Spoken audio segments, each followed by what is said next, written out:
Um, Valerie, if you want to maybe take a roll call for attendance. I don't know if Mark or Mike is joining us tonight or not, or they'll come on. Sure. Yes, I heard from Mike that he's not available tonight, at least for the first part of our meeting. All right. So Pete Driscoll. Present. Jim Barr. Present. Eric Nealands. I'm here. I'm gonna have my video off just because I'm on the road. So. And I'm assuming the pixel is not Mark Sprague. So we have Bob Romer. Here. All right. All right. All right. Welcome everyone. Hope everyone's having a nice summer since our last meeting and trying to stay somewhat cool, a little better today. So let's start here with administration items. So I saw a little correspondence on the packet, Valerie. I don't know if you want to take us through that or if it kind of speaks for itself. Yeah, sure. I was hoping to kind of touch on a few of those items. So the first one is a cease and desist that was issued to lot 6 off of Meadow Road. And a butter over there let us know that there was a lot of tree cutting going on, and they had not had gotten a driveway permits or gone through the shade tree scenic road process. So we're working with the owner over there to kind of figure out what's going on. I know that the conservation agent is also had issued a cease and desist because there were some wetland jurisdictional issues as well. So we're working with that owner there. Is that sorry? Yeah. Is that a lot we've had anything to do with, like an A&R, anything recently? I just don't recall. The Meadow Road sounds familiar. I don't call the address. Yes, there was an A&R plan. I forget if it was this winter or perhaps a year ago. So it's right next to lot 5, which is the backland lot special permit that came through a while back as well. So this is just one of the 6 lots that were divided through an A&R process off Meadow. Okay. I did want to just briefly touch on Century Mill Estates. This morning, I confirmed with the building department that there were 47 building permits that have been issued for new construction. I previously thought that it was only 42 just because the development has been going on for a number of years and we've done a conversion to an online permitting software. So I think just not everything was being pulled back up. So knowing that the current decision for that subdivision includes the necessity of a affordable housing payment or a donation of an affordable lot. Currently, it's at prior to the 43rd building permit. So this would be needed as written. It would be needed prior to partial road acceptance. I'm considering, I think I'll leave a note here to have this on the agenda, either the first one in September or potentially the second, because I am curious what you all think, just now, like what you might want to do if you would want to, look into the potential to amend the special permit again so that it hits at the 47th or 48th building permit so that road acceptance is not impacted, or if we do want to continue to look for that payment or donation. Yeah, I mean, maybe let's put that in agenda because I don't recall. I was trying to think about it. I don't recall, our intent at the time, when we made that modification, if we were basically under the impression that 42 had been issued and it was any more. Right, and that was the intent at the time, or do we have that number for a different reason? So maybe, putting it on the agenda and discussing would be a good thing to do. Because if our intent was, before any more, and we just didn't have the right number because of the online permitting thing, then maybe the board would want to discuss, whether to do something about it. Yeah, looking back at the minutes, it seems like I was pretty confident that there were only 42 building permits issued. So that may have, made the board feel that it would not impact the current phases. But yes, I'll leave a note to have that on the agenda in September, particularly because there is a deadline coming up regarding the deadline of completion of the road. It's set to, I think it's September, I have it written down somewhere, but September 25th, I believe, is our extension date. And so I'll send the developer a note to ask if they would like to request an extension, though, as I discussed with Pete earlier this week, I don't recommend that another extension is provided. Okay, yeah, we can at least see, if we get anything back from that. I remember last time it was, oh, we want an extension because there's a potential sale or something that didn't really, I don't think anything happened, but yeah, that sounds good. And then I wanted to provide an update with the business district assessment and market analysis. So this is the grant we have through the Mass Downtown Initiative. The consultant has had a death in the family, and so her schedule got quite behind. So I was hoping that she was going to be able to attend tonight's meeting and kind of present a draft final report. But I think that given that, personal disruption, I think it's likely not to be till September or October, but still looking to be complete quite soon, but just not in the timeline that we had anticipated. Okay. Valerie, is there anything that can be released prior to that, the results of the survey? Or Yeah, I'll check in with her and just see what she might have. It seems like she only had hard data and nothing that had, no analysis of what was provided through the survey yet. So as soon as she has a draft of a report or kind of something more that looks at trends in that in the survey data, I'll definitely try to provide that. Yeah, that'd be very useful. Yeah. Then I have a few ZBA updates. The comprehensive permit for Alta Neshoba Valley, the 580 Main multifamily rental development, was approved last week and filed with the town clerk. So that is a significant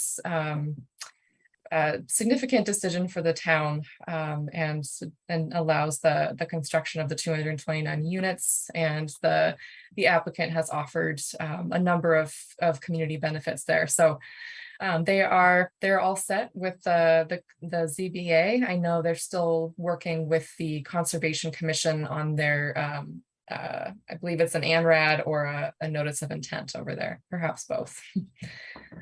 So that will definitely take them through the next few months. The way the 40B law works is that they have 3 years to act on it, though they may do that sooner, and they may also ask for an extension of the 3 years. But regardless, we are currently able to let the state know that this is coming down the line and request that the units are added to our subsidized housing inventory right now. So I'm drafting that letter. I should get that out shortly. So that is anticipated to bring us up above the 10% threshold, closer to 14 or 15%. When does that take effect? So I think that the way I read, it's 760 CMR section 56. And I believe, it states a couple different options for when they can take effect. And the soonest option is as soon as it's filed with the town clerk. So that is the earliest date at which we can let DHCD know. I don't know how quickly that turnaround might be. It may be that it takes till their next annual update, or it may take 6 months. We'll see. Keep you Sooner the posted. better. Yes, absolutely. Yeah. And then I also just wanted to share some transportation updates. We've been working with Nelson Nygaard on a subsidized taxi service. And they've provided us with the results of a survey that went out to Bolton residents as well as residents of a couple of other area towns, but they've broken down the Bolton survey data for us.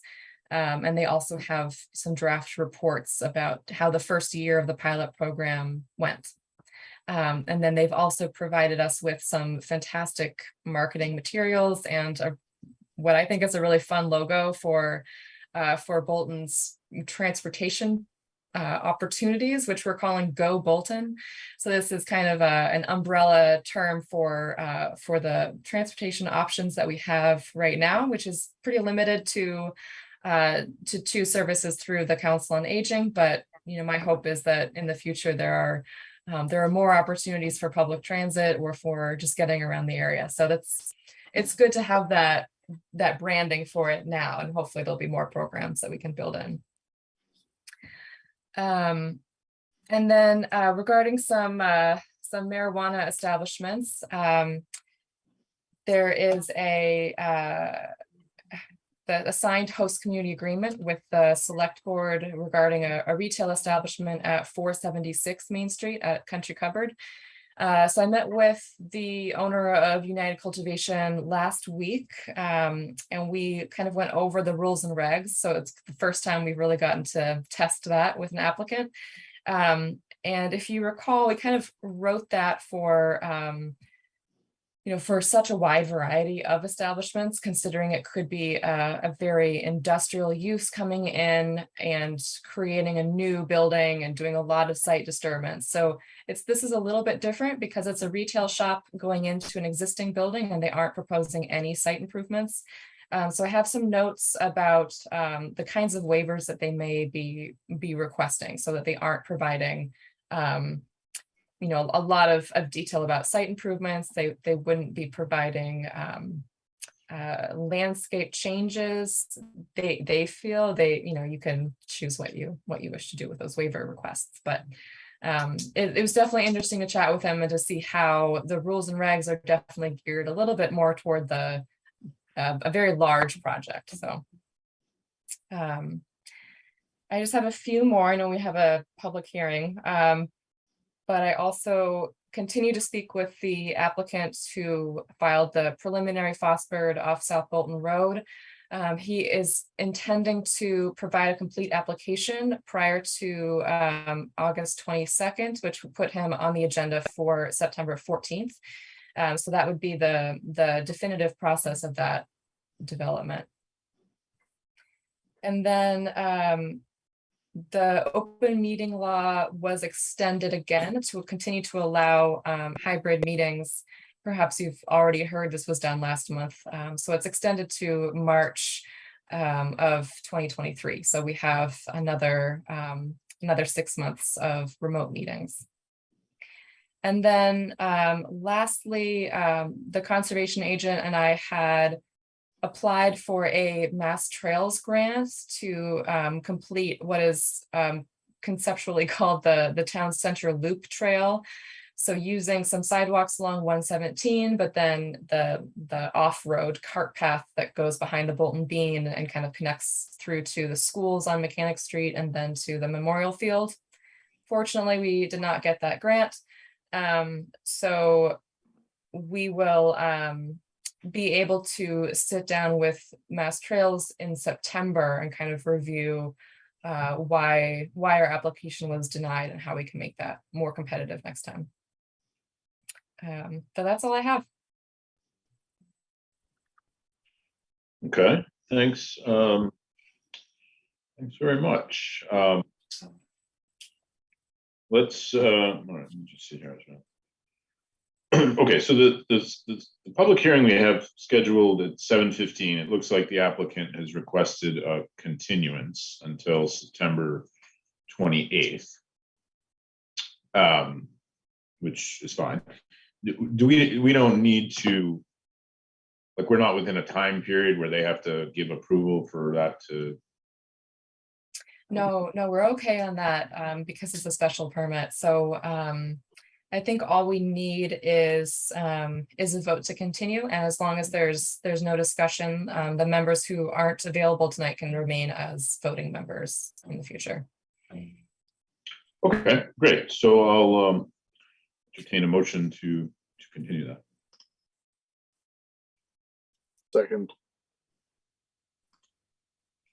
I think someone actually has to make Yeah. the motion other than me. All right, so make a motion to. I'm sorry, I was. Yeah, so to continue to September 28th at 7:15. All right, so I make a motion to continue this conversation to September 28th at 7:15. Second. And those in favor, Pete Driscoll, Aye. Jim Barr. Aye. And Eric Nealand. Right. All right. Okay. We have another public hearing for 7:30, but we'll wait until 7:30 to kick that off. The one question, we had some meeting minutes, but one just question for you, Valerie. Yeah. Do we have our fall schedule for meetings set up yet through the end of the year, or just to September? I just can't remember. Yeah, we only have the next two sets, so September 14th and September 28th. So I have a note to have that setting a fall schedule on the agenda for the 14th. Okay. Yeah. Perfect. Thanks. All right. Let's go back. So approval of meeting minutes from June 8th, June 22nd, and July 13th, which are all on the packet. I perused through them, have no issues. They look really thorough as always, Valerie. Appreciate that. Anyone else have any questions or comments or changes? If not, I'll entertain a motion to approve those minutes. I make a motion to approve the minutes. Second. And those in favor, Pete Driscoll, Aye. Eric Nealand, Right. and Jim Barr. Aye. All right, thank you. Okay. So just moving to the business items. The first one is tied to the public hearing, so that will be not needed to discuss. Looks like the next one is an A&R plan. Valerie, is that something that we should wait because someone's going to come talk to us about, or something we could quickly do now? There should be someone present to. Yeah, I'm David Leroy from Hannigan Engineering, and I'm a surveyor that prepared the plan. Perfect. All right, great. Yeah, if you want to just Sure. tell us a little about that, we'll try to. It's a subdivision of land that was conveyed to Alpha Terra Design LLC and was depicted as Lot 2 on a previously recorded plan. Our plan subdivides that Lot 2 into 2 lots. Lot 1 being a backland lot with 60 feet of frontage and 19.44 acres. Lot 2 being a residential lot with 208 feet of frontage and 10.03 acres.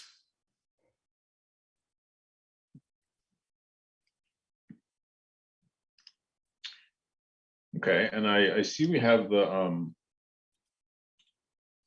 plan on the in the packet. So if anyone, I can share my. Yeah, I can share my screen if you'd like. I will just give a warning that I attempted to share my screen last night at a ZBA meeting and my computer completely froze. So if I disappear for 10 minutes, that's why. Okay. All right, let's see if this works.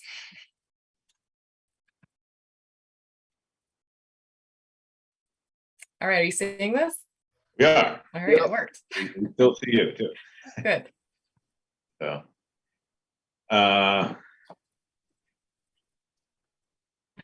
okay, so so I see lot 1 and lot 2. What you noted to me, Valerie, the other day, you're only not really concerned, but the only thing you noted to me was that you know, the A&R creates a backland lot, but there's not a backland lot special permit or application that's coming along with this. It would be potentially later. No, Chris Anderson from our office is in preparing that, and he'll be filing that shortly. Right, but there is no, you know, I understand that the board typically does like to see the A&R at the same time as the special permit. But with A&Rs, you know, you have a certain number of days to provide an approval, and it can only really be based on a couple of things. So just the fact that it creates the future need for a special permit can't hold back an approval. Okay, gotcha. Any other concerns you have about this, Valerie? No, I think it really does meet all of the needs. It has frontage off of a public way. It provides appropriately, you know, conforming lot shapes. And there's you know, there's access to the road from the lots. So looks good. Okay. No more questions for me. Anyone else on the board have any questions about this? No. All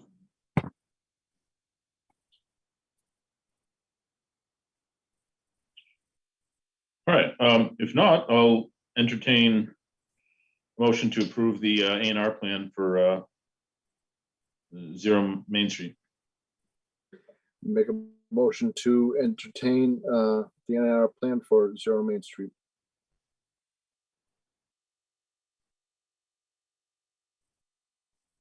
Second, And those in favor, Pete Driscoll, Aye. Jim Barr, Aye. and Eric Neeland. aye. All right.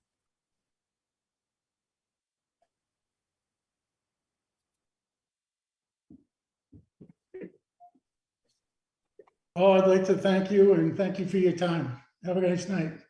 Thank you so much. I'll follow up with you about the getting a copy of that Mylar. Okay, thank you. Thanks. Bye. Well, And is that one we'll need to sign, Valerie, or we're good now that we made that whatever we did a couple meetings ago? Yes, I think this will be the first test to see if the registry accepts it. Okay. But yes, I'll go ahead and sign. And then I do have a note for my successor to also provide their signature to the registry, so that continues to be accepted. Okay, sounds good. Since we're almost at 7:30, I think I'll just navigate to the special permit rather than, I think the next one might try to keep on track here. So let me just find the. We might want to wait just a few more minutes. Yeah, I'll just And- look slowly, and I won't start until the time here. So we've never had these issues of having to delay. The 5 years I've been on the board, as much as we've had the last two meetings. I don't know if that's a good thing or bad. We're efficient. Something. So I can't. Oh, here it is under. Okay.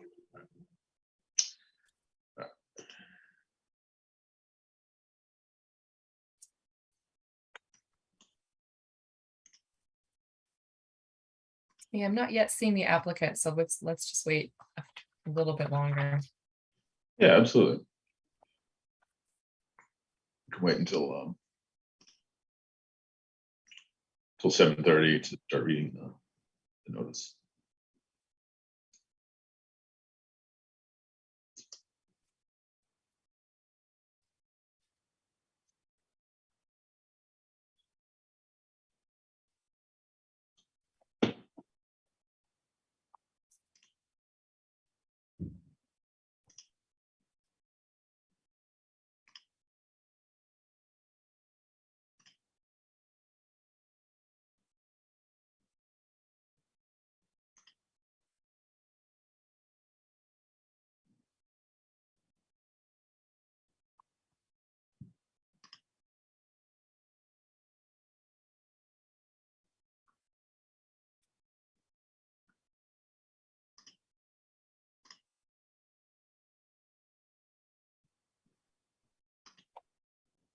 So Valerie, I'm assuming that we're gonna have an update on your successor. Yes, unfortunately, I don't have much of an update right now. I know that interviews will start next week. There's definitely the hope that there's going to be some overlap, though of course, you know, it might not happen. So which is why I've put together that that exit memo. So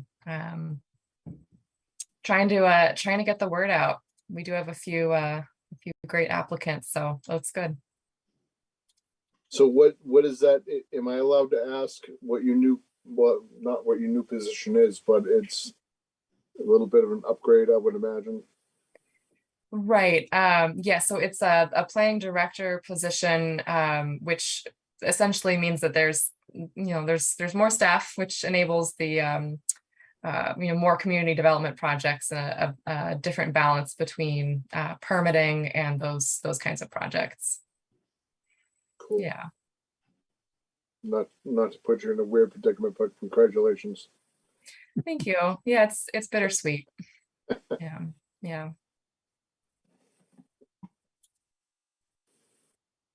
Okay, well, now that it's 7:30, we are on schedule here. We have public hearing for bed and breakfast establishment special permit modification of barn, stable and carriage house preservation special permit for 5 Harvard Road. So I'm going to read the required legal notice. Just bear with me. In accordance with Massachusetts General Laws, Chapter 48, Section 11, notice is hereby given. The Bolton Planning Board will hold a public hearing on Wednesday, August 10th, 2022 at 7:30 p.m. via Zoom video communications to hear and act upon the application of Wendy Harrop. I'm sorry if I mispronounced that.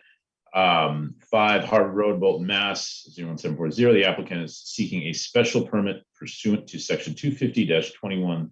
F, bed and breakfast establishments and homes, and a modification of an existing special permit pursuant to Section 250-27.1, barn, stable, and carriage house preservation of the code of the town of Bolton to operate a bed and breakfast establishment and a home-based occupation to provide farm-based education, agritourism, and social gatherings limited to 45 people at 5 Harvard Road, identified on Assessor's Map 5C as parcel 5 in Bolton's residential zoning district.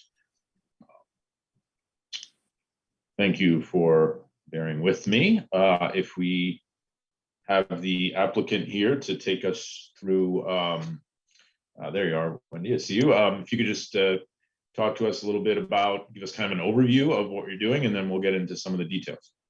Sure.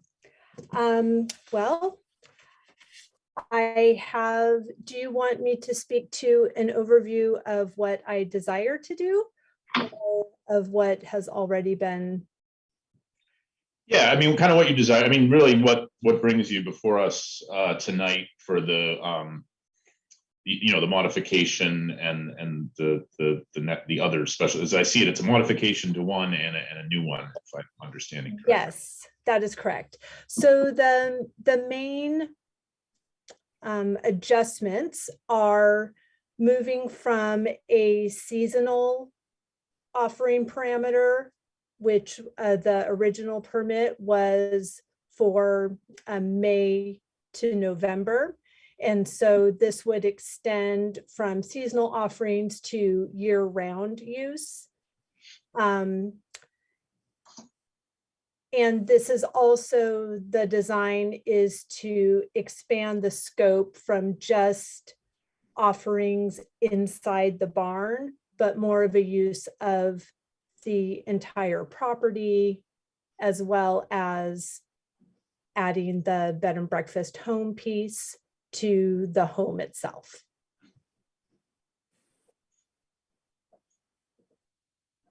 Okay. And then in the spirit of that, having no restrictions on the number of offerings, since the majority of them are micro in nature, but to to continue having the parameters that in regard to guest count and time and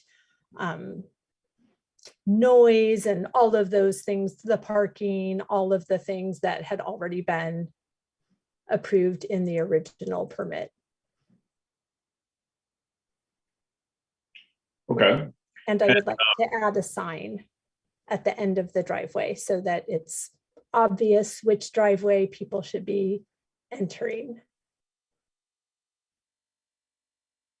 Yeah, I think any signage issues are handled by the select board. Correct. I was just speaking to each of the elements that were in the original approval. So I just wanted to make sure that I didn't leave anything out. Yeah, gotcha. No problem. And so what kind of events,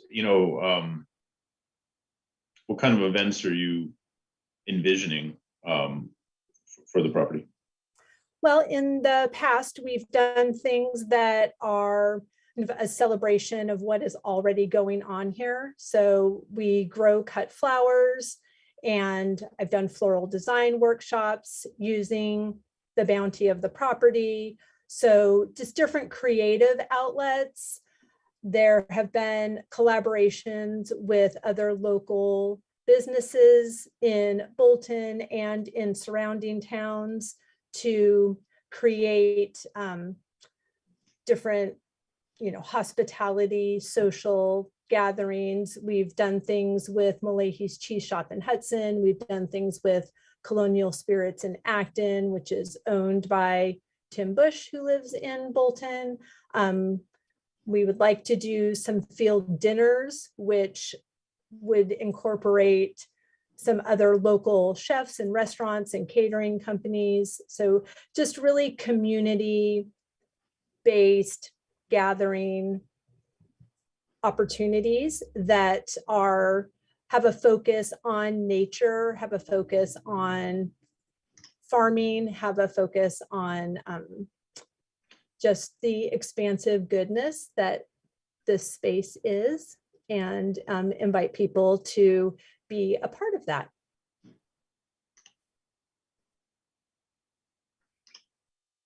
Gotcha. And the the bed and breakfast kind of speaks for itself a little bit, but are they kind of connected? Like you might have these events and some folks might want to stay for one reason or another. Yes, exactly. And also if there was someone that wanted to host an event, for example, I've done a yoga retreat in the past. And so if someone wanted to host a 1 or 2 day retreat of some sort, then they could use the bed and breakfast portion for the host to stay, and then the barn and property could be used for something that they were hosting of a larger gathering within the parameters, of course, but that would be an opportunity as well. Okay. And in terms of the, excuse me. Sure. It's probably in here in the information. I can't find it, but in terms of the number of people at these events compared to what the current special permit allows, is it different? No, in fact, well, it's different in the sense that these would not be 45 people is the max for what's allowed in the barn, according to the permit and the fire marshal. And I want to stay within that parameter, but the majority of the events are really less than 20, because right now that comes in line with what the requirement for the Board of Health is regarding when I need to rent a bathroom trailer and those things. So the majority of the events are less than 20, sometimes less than 10. Gotcha. But it's limited to 45, which is the same as it would be now. Absolutely. Yeah. Gotcha. And then just in terms of, parking, obviously the same number of people, but I know that's always a, concern for the town and the butters and stuff. Has that been an issue at all with previous events? Or I know I have to apologize. I remember we talked about it in detail when you came for the special permit and what the parking arrangements are. I don't remember the exact detail, but just I guess a general question. Have there been any issues with parking that you've had to address, or parking's been no problem and it would kind of continue to be the same? We have had one issue in particular comes to mind when it wasn't for a client event, but I did have some private guests come that rented a limo and they couldn't make the turn into the driveway. So there was a loading and unloading at the end of the driveway. But other than that, we've got the available spaces within the driveway haven't been a problem. And then the overflow is in the parking field that is owned by 23 Harvard Road. And that's all been within the parameters of what's been allowed. Okay. Valerie, I see you have a detailed staff memo here with some of your comments. Maybe you could just kind of give us a little overview of that from your perspective, since you've kind of looked at it in a bit of detail, and then as the board, we'll discuss a little bit more. Yeah, sure. It's a little bit interesting, as I mentioned, because we don't have an official bed and breakfast application. So the applicant has been kind enough to provide what was previously given for the modification for the barn bylaw special permit, and then kind of this additional narrative of what is anticipated to occur on the site. So that's useful, and just a note for the board for the future, we may want to look into having a clear process. But yeah, so it seems like there are three main differences with the modification for the barn bylaw special permit, as Wendy mentioned. The ability to have events year round, to have no cap on the number of monthly events, just in order to adequately support this as a home-based occupation.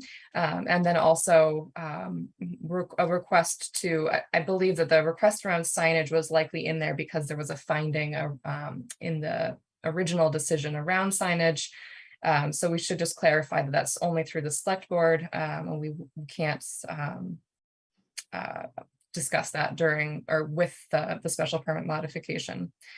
So it's the board's consideration of increasing those uses. I will note that these uses all do fall under the approved, allowed accessory uses as a home occupation. I think the only difference really between this use and what we allow anywhere else without a special permit is that there are more than two persons that are able to be employed, and more than a total, I think there's something in there about more than a total of four at one time able to be employed on site. So basically, I think the reason this is coming forward as a special permit rather than just an allowed home occupation is the ability to have extra staff on site. Otherwise, this does seem, the barn use seems perfectly in line with what is otherwise allowed through zoning.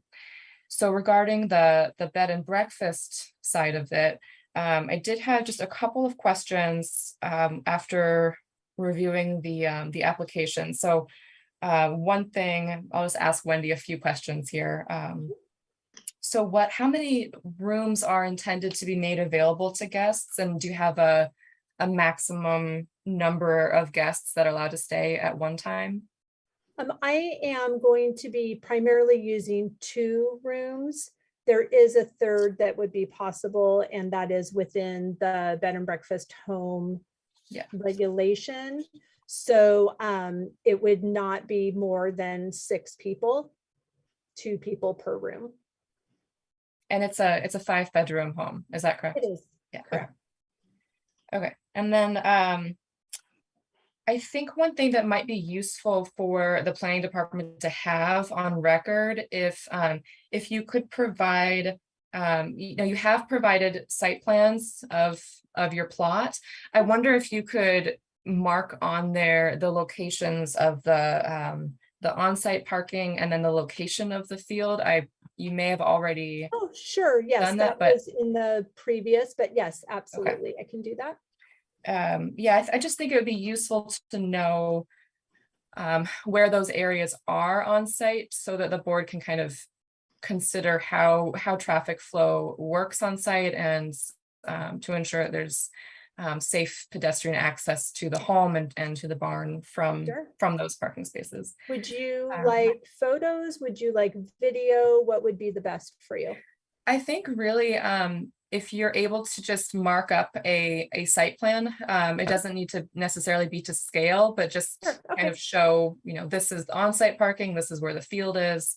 And then you could even, with some lines or something, show how cars are going in and out sure. and where, where the barn is in relation to those parking areas. Okay. And part of the reason for that is just so that the board can contemplate if there's any needed landscape screening as well, if that's an issue or if that's been discussed in the previous special permit process. I'm not sure. It was discussed yeah. in the previous process. Okay. Sorry to cut you off. Because it's existing gravel or crushed stone driveway. So there hasn't been a new parking area Okay. for any of this. It's just what was already crushed stone is where the cars park. Yeah, I'll just leave that to the board to discuss more. I did wonder, how breakfasts are intended to be served. If it's, I've seen the note from the Board of Health that food is not to be currently prepared on site, but just wondering if you're intending to, get a delivery from elsewhere or how. No, the Board of Health saying that food couldn't be prepared on site was for events in the barn. That's not for the bed and breakfast piece. So Okay. the bed and breakfast piece is, I went to the Board of Health meeting to make sure that all of that was understood. And I thought that in the document that I sent you, it has the Department of Public Health. It's a 105 CMR, and it just reads that I have to inform the consumer in statements, published advertisement, brochures, placards, etc., that food is prepared in a kitchen that's not regulated and inspected by the Board of Health. And they do not regulate or inspect until you have over, I want to say it's 6 rooms, but it's over 18 guests.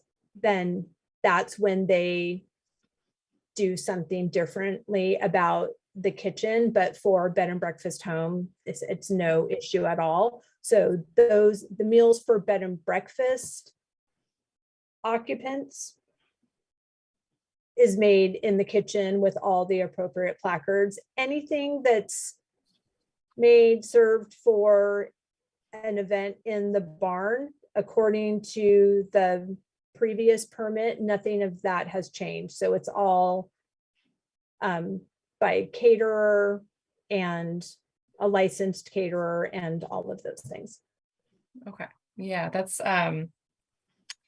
that's good to know. I think I'm imagining, if, the board could provide a condition that just says that you would meet all Board of Health regulations. I don't typically want to get, personally, I don't want to be writing too much about Board of Health stuff because it could end up running contrary to what the actual regulation is. So, Sure. I might just include a kind of a blanket condition that way. Sure, I believe I had that in the understood parameters. Yes, I just wanted to, you did write the list of those conditions, the required conditions of the bed and breakfast. I just wanted to clarify. Oh, okay, thanks. And then I think that's all I had. I have not received any concerning comments from departments or boards, and I have not received any letters or concerns or calls from abutters or residents at this point. Fantastic. So I think that's really all that I was wondering about. Okay. Yeah, thanks, Valerie. And in terms of the application, everything, the application. Excuse me, Yeah, can I speak? I'm I'm in sorry. a butter. Yeah, Yeah. we can have a butter speak in just one moment. I'm gonna just have the chair continue for a moment. I'm sorry. Yeah, so let me just say first, I understand, I see there's a lot of people on the call, and this is a public hearing, and everyone is absolutely entitled to speak and will be allowed to. I like to give the board the opportunity to ask questions to the applicant first and make sure we have a good understanding of what the proposed application is, and then we will absolutely open up the floor to anyone who wishes to speak and give everyone an opportunity. So thanks for being patient. So sorry, Valerie, just the application materials are all good from your perspective. Yes, yeah, it's a complete application. And I think if there's no reason why it could not be a condition of approval to just receive a site plan marked up with the intended parking areas, which I'm sure it was discussed before. So maybe there's just a little bit lost between my predecessor and I. So I just want to make sure that going forward, it's very clear what's allowed.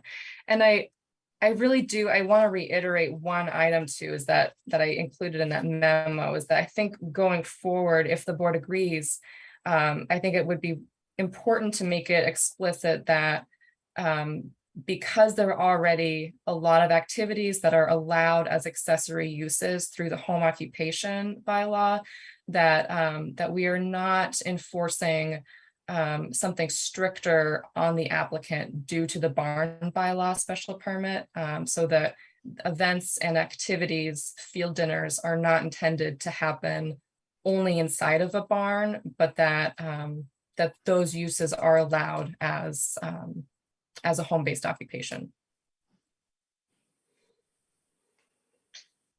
Okay.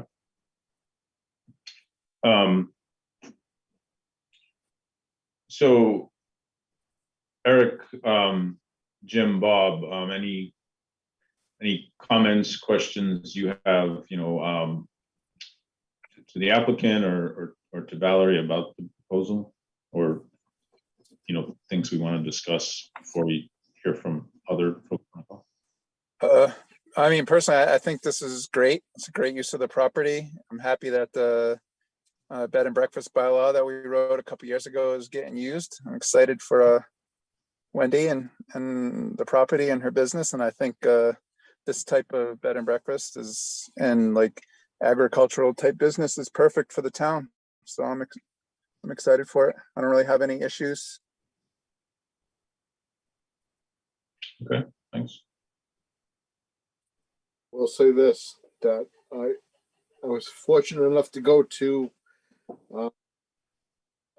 Howard Fruitlands with the fireworks display. And I know this is going to sound a little weird, and so just bear with me for a minute.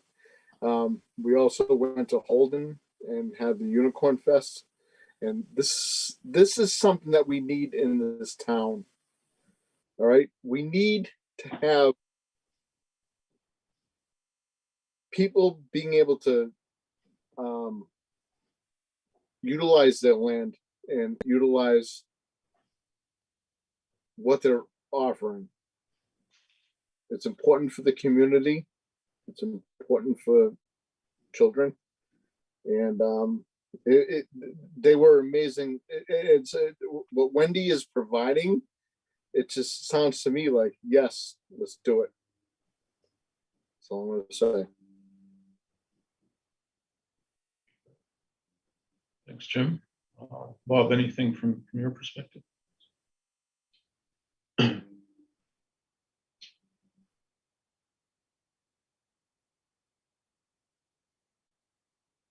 Pete, I'm fine with it. Again, great use of the property. Wendy's done quite well maintaining the property. It's certainly within the character of the town, and if nothing else, it certainly enhances it. Okay. Thanks. Yeah, I'm definitely very interested to hear from anyone on the call. You know, I realize it's a little frustrating. You know, with these Zoom meetings, it gets, you know, challenging when if you know people start talking over each other. So we kind of try to just make sure the board has a good understanding and ask questions initially, and then we of course open. You know, we want to hear from members of the public who are attending, whatever their perspective is. So happy to let anyone who's interested. Please, a couple of things. Just direct your comments all to me, and just identify yourself with your name and address. If you want to use the raise your hand feature in Zoom, that would be great, and we can kind of unmute you that way. Or if you go on video and raise your hand, that's fine too. But we will, if people start jumping in, we will have to mute you just because it gets too hard. We're interested in listening. We just want to, you know, be able to hear each person speak. So,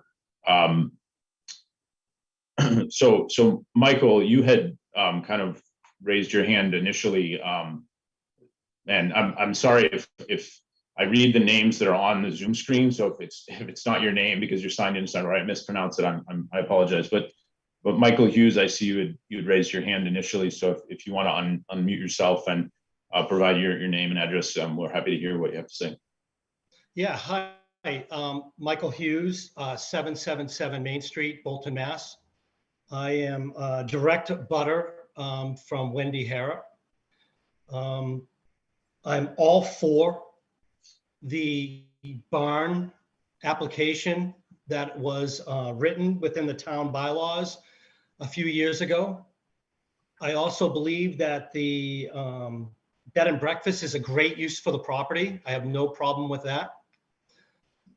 My initial concerns, and one that was stated to you and you asked, you know, were there any abutter complaints? And there were. I've submitted letters to the town manager. I've submitted letters to Valerie on 2/17, 2/22. So I'm not sure why she would state that there were no complaints or anything, because my complaints were very specific, that the bylaw was to contain everything within the barn. And there was no drop off or deliveries on Harvard Road. And those have been issues, ongoing issues. I think the applicant, Wendy, has done a fantastic job with the property, and I'm all for everything within the barn, but I have a problem when it outside of the barn. It does affect me. It does affect my lifestyle. I have cars idling out in front of my driveway for hours on end, and they're not private events. These were nurses that were drinking, paid events. She had a day camp where parents are idling at the corner of Main and Harvard Road, and she can't control it. I mean, just parents are just not going to follow her way of doing things to park in someone else's driveway up the street. They're going to naturally park. And my kitchen window is 4 feet from her driveway. I mean, the main road, which is where our driveways abut. So the applicant is coming to you to amend this agreement and to allow outdoor outside of the barn because she's already taken liberties past what was agreed upon.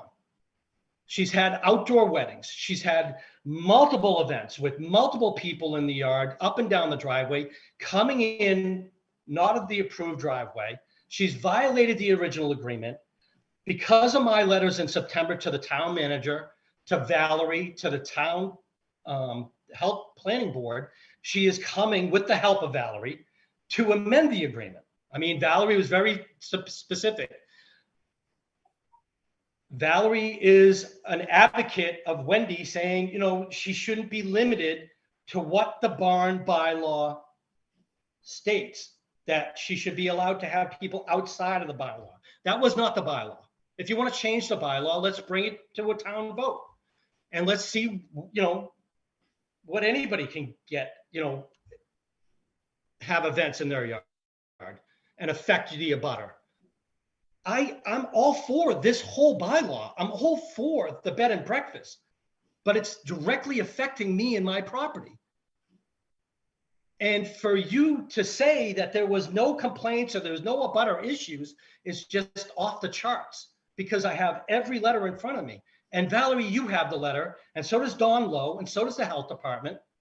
So yes, it does. But I want to circle back.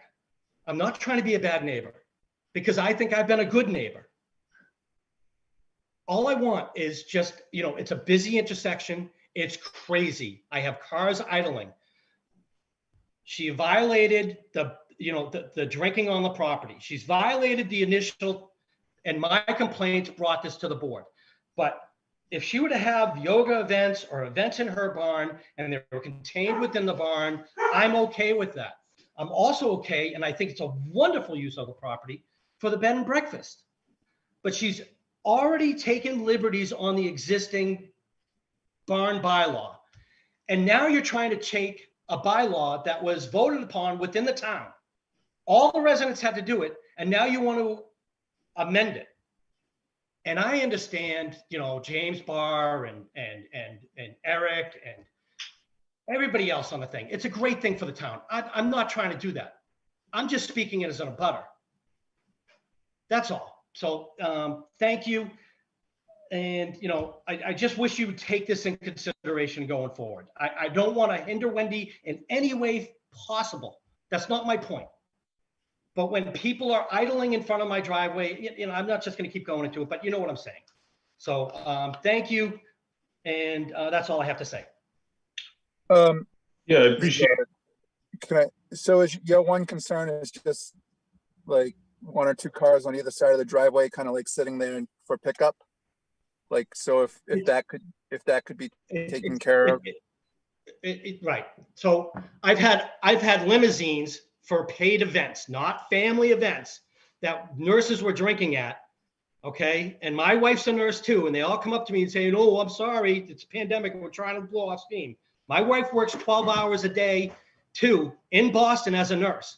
And she doesn't want to come home to people running up the driveway drinking and for waiting limousine.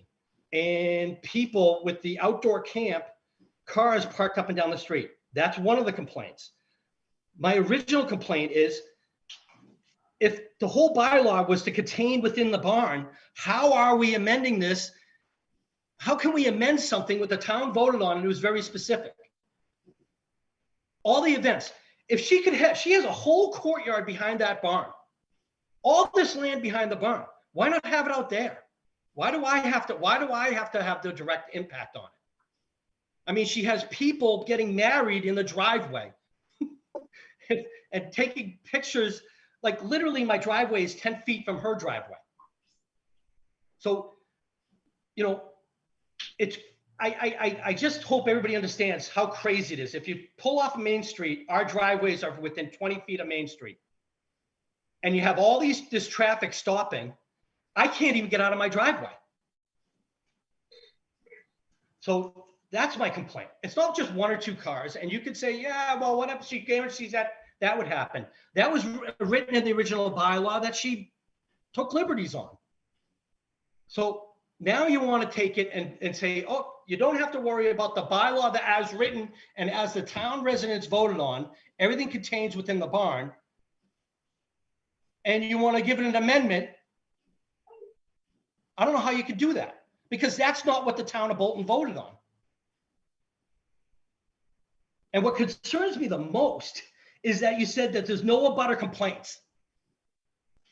I can Yeah, speak to that. I would like to actually clarify that. if you're That's gonna- clarification. Yeah, so Go ahead, Val. so letters are entered into the public record for this process if they are received within, once I post for this public hearing. So essentially, there are no letters that I've received that would be included as the public record. Those letters sent were 6 months ago.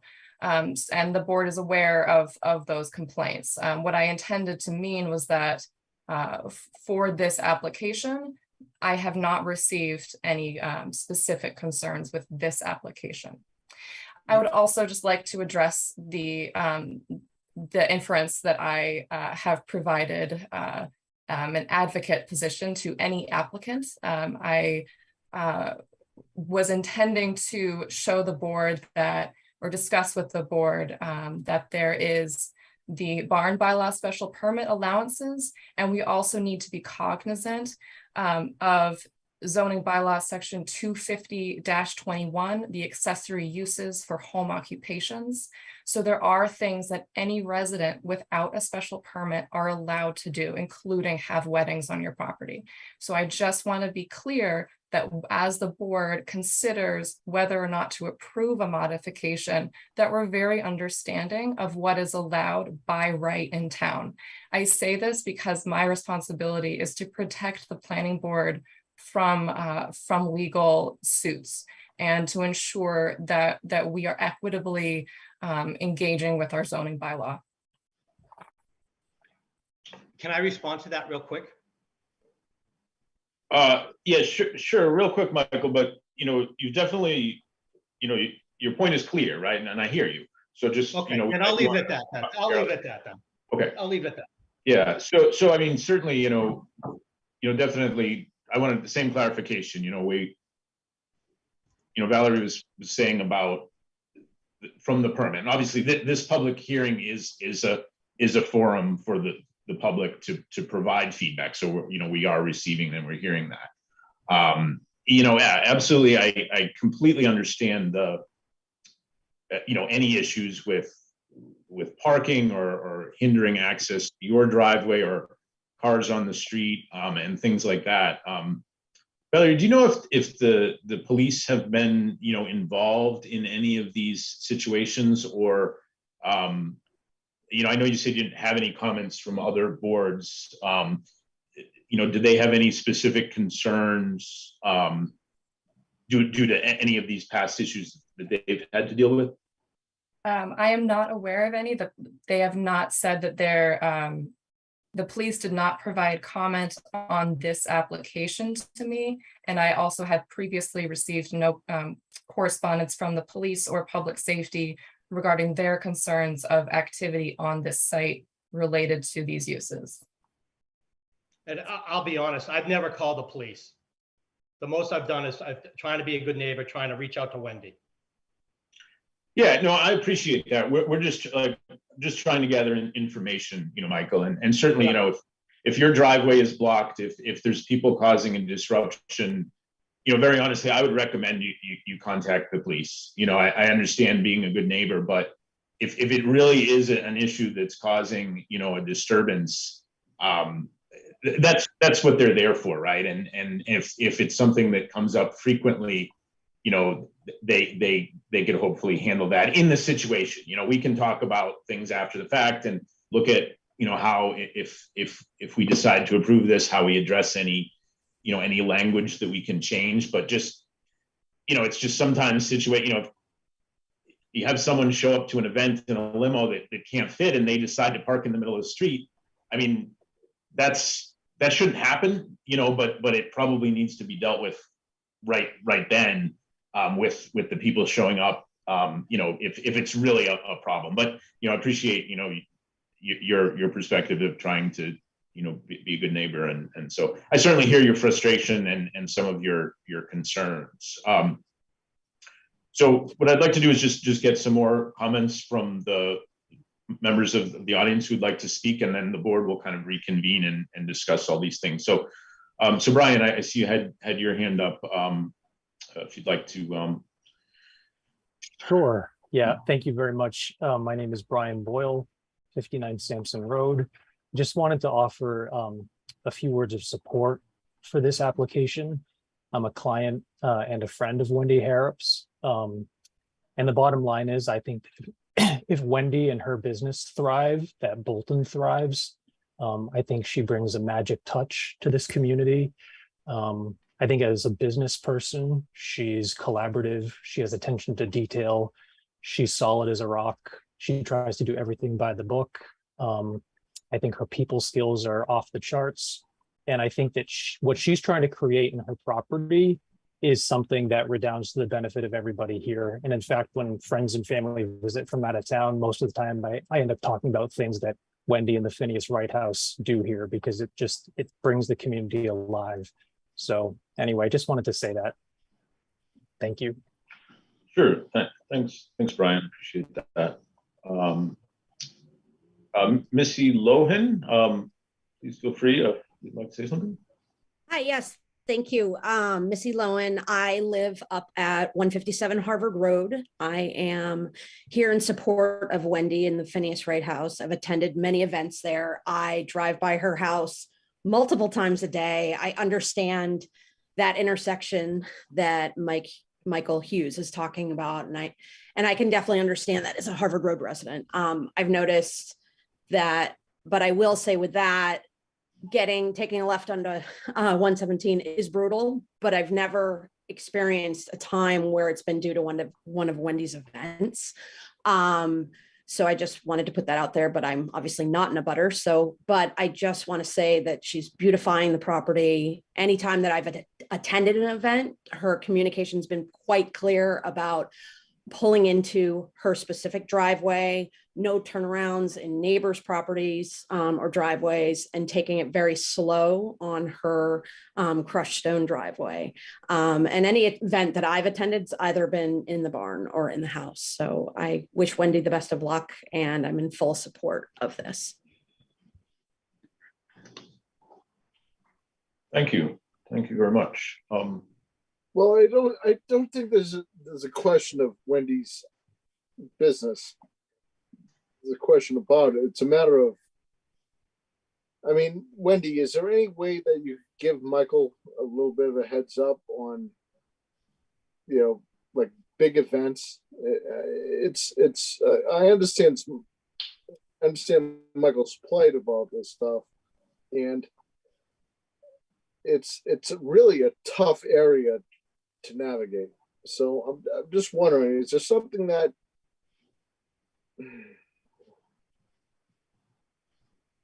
Yes. I agree, I didn't know. I agree with you and I agree with Michael at the same time. Right. I would like to speak just about the incident with the limousine. Just to be clear, it was not a paid event. They were nurses that had been caring for my husband's aunt in the dementia facility where she passed during COVID. And I offered a space for them to have a team building event after a very difficult time. And that was not a paid event. And I'm sorry that the limo couldn't make the turn, but he did drop them off and then leave and then come back. And after that incident, Mr. Hughes shared his grave disappointment and chose some words to share with me that I didn't think were appropriate. So I did call the police that day, and I called the building inspector to make sure that things that I was doing was in line. I did tell him, of course, I didn't know about that the limo wouldn't make the turn, all of those things. And we've created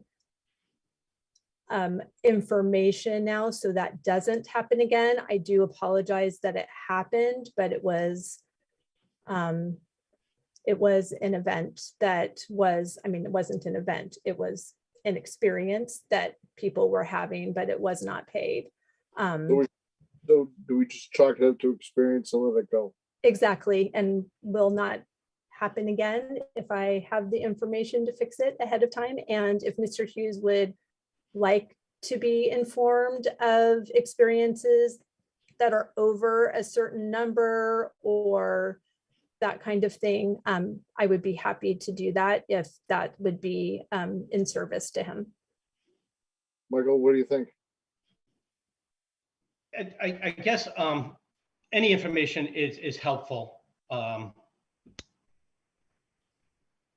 It's just we're coming back to something that we're amending a bylaw the town voted on, and you know, I know you haven't voted on anything, but it's not just one limo. It's multiple cars. It's multiple times, and that's great. If it was a personal event, that's great.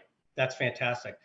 But I'm not running a business in my home, and there are multiple events where cars are idling in front of my home waiting to pick up children for different events. So, you know, you can't say it's a one-off. So forgive me if I'm thinking that that's, you know, a paid event.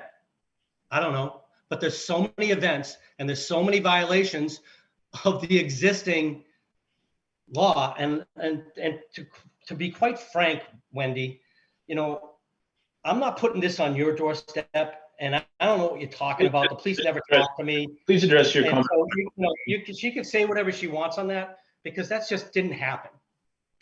Yeah, I mean, I'm sorry, we can't get into people, you know, getting at it. So we have to mute you if you do that. I'm sorry. You just have to address your comments to the chair.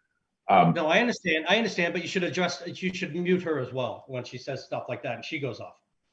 Yeah, I mean, comments like that aren't adding, you know, they're not productive, right? We don't need to, we're here to hear your concerns and see what we can do. Right, but it's okay for Wendy to do that and unsubstantiated.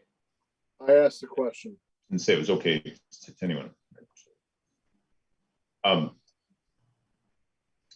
are there any other folks who are on the call who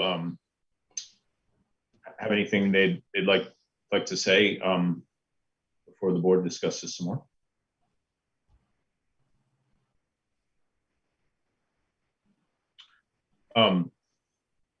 Okay, appreciate the comments, you know, we received. So Valerie, I do kind of have a question. I guess I'm a little bit confused as well. So what you're saying is, you know, so we have the barn bylaw, but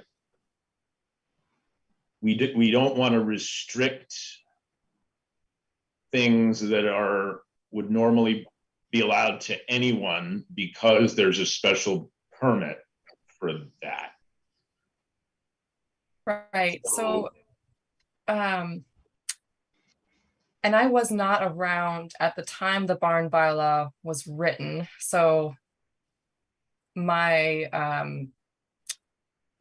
whatever confusion I may have about the barn bylaw, is really because I was not here for the planning board's discussions of that bylaw itself. The way I read the zoning bylaw is that the planning board created this a bylaw to allow the preservation of barns by allowing home-based occupations to exist within the barns, I guess, if it's in ways that go above and beyond the home-based occupation bylaw. Is that the correct understanding of this? So all the home-based occupation bylaw says is the profession has to be conducted by a resident of the premises. The use is clearly incidental to and secondary to the use of the premises for residential purposes. And then it says no noise, vibration, dust, odors, other nuisance which is detrimental to the neighborhood. But then the third item is, or the last item is really this point that not more than 2 persons other than the residents of the dwelling and not more than a total of 4 are employed at any one time. So the way I read the barn bylaw as different from that home-based occupation bylaw I just read is that it allows events to be held on site. And I'm sorry for everyone who's not a zoning nerd on this call. This is probably very dry, but it allows for uses to occur within that barn that employ more than 4 persons. Other than that, the way I see this is program events that are based on a home-based occupation, events like weddings, events like floral design courses, are likely those kinds of things that can happen anywhere on a person's residence. Am I reading this correctly? I don't know if the rest of the planning board has the same interpretation of that. So essentially, the way I understand, no, I'm sorry. The way that I understand this is that in granting a barn bylaw special permit, we're saying that the applicant is allowed to go above and beyond the home-based occupation bylaw in order to have extra employees and events within the barn. Right, within the barn. I'm sorry, I'm really interested in the planning board's interpretation of this bylaw. Yeah, the whole point was, like you're saying, to try to preserve any way we could preserve old barns, and if they could get, some extra, if they could utilize the barn in some way, with their business, like the art studio on Sugar Road is, a great example of that. Using that. In Wendy's, like I agree with you that. So she has her events in the barn, which is part of that, and then she has her bed and breakfast.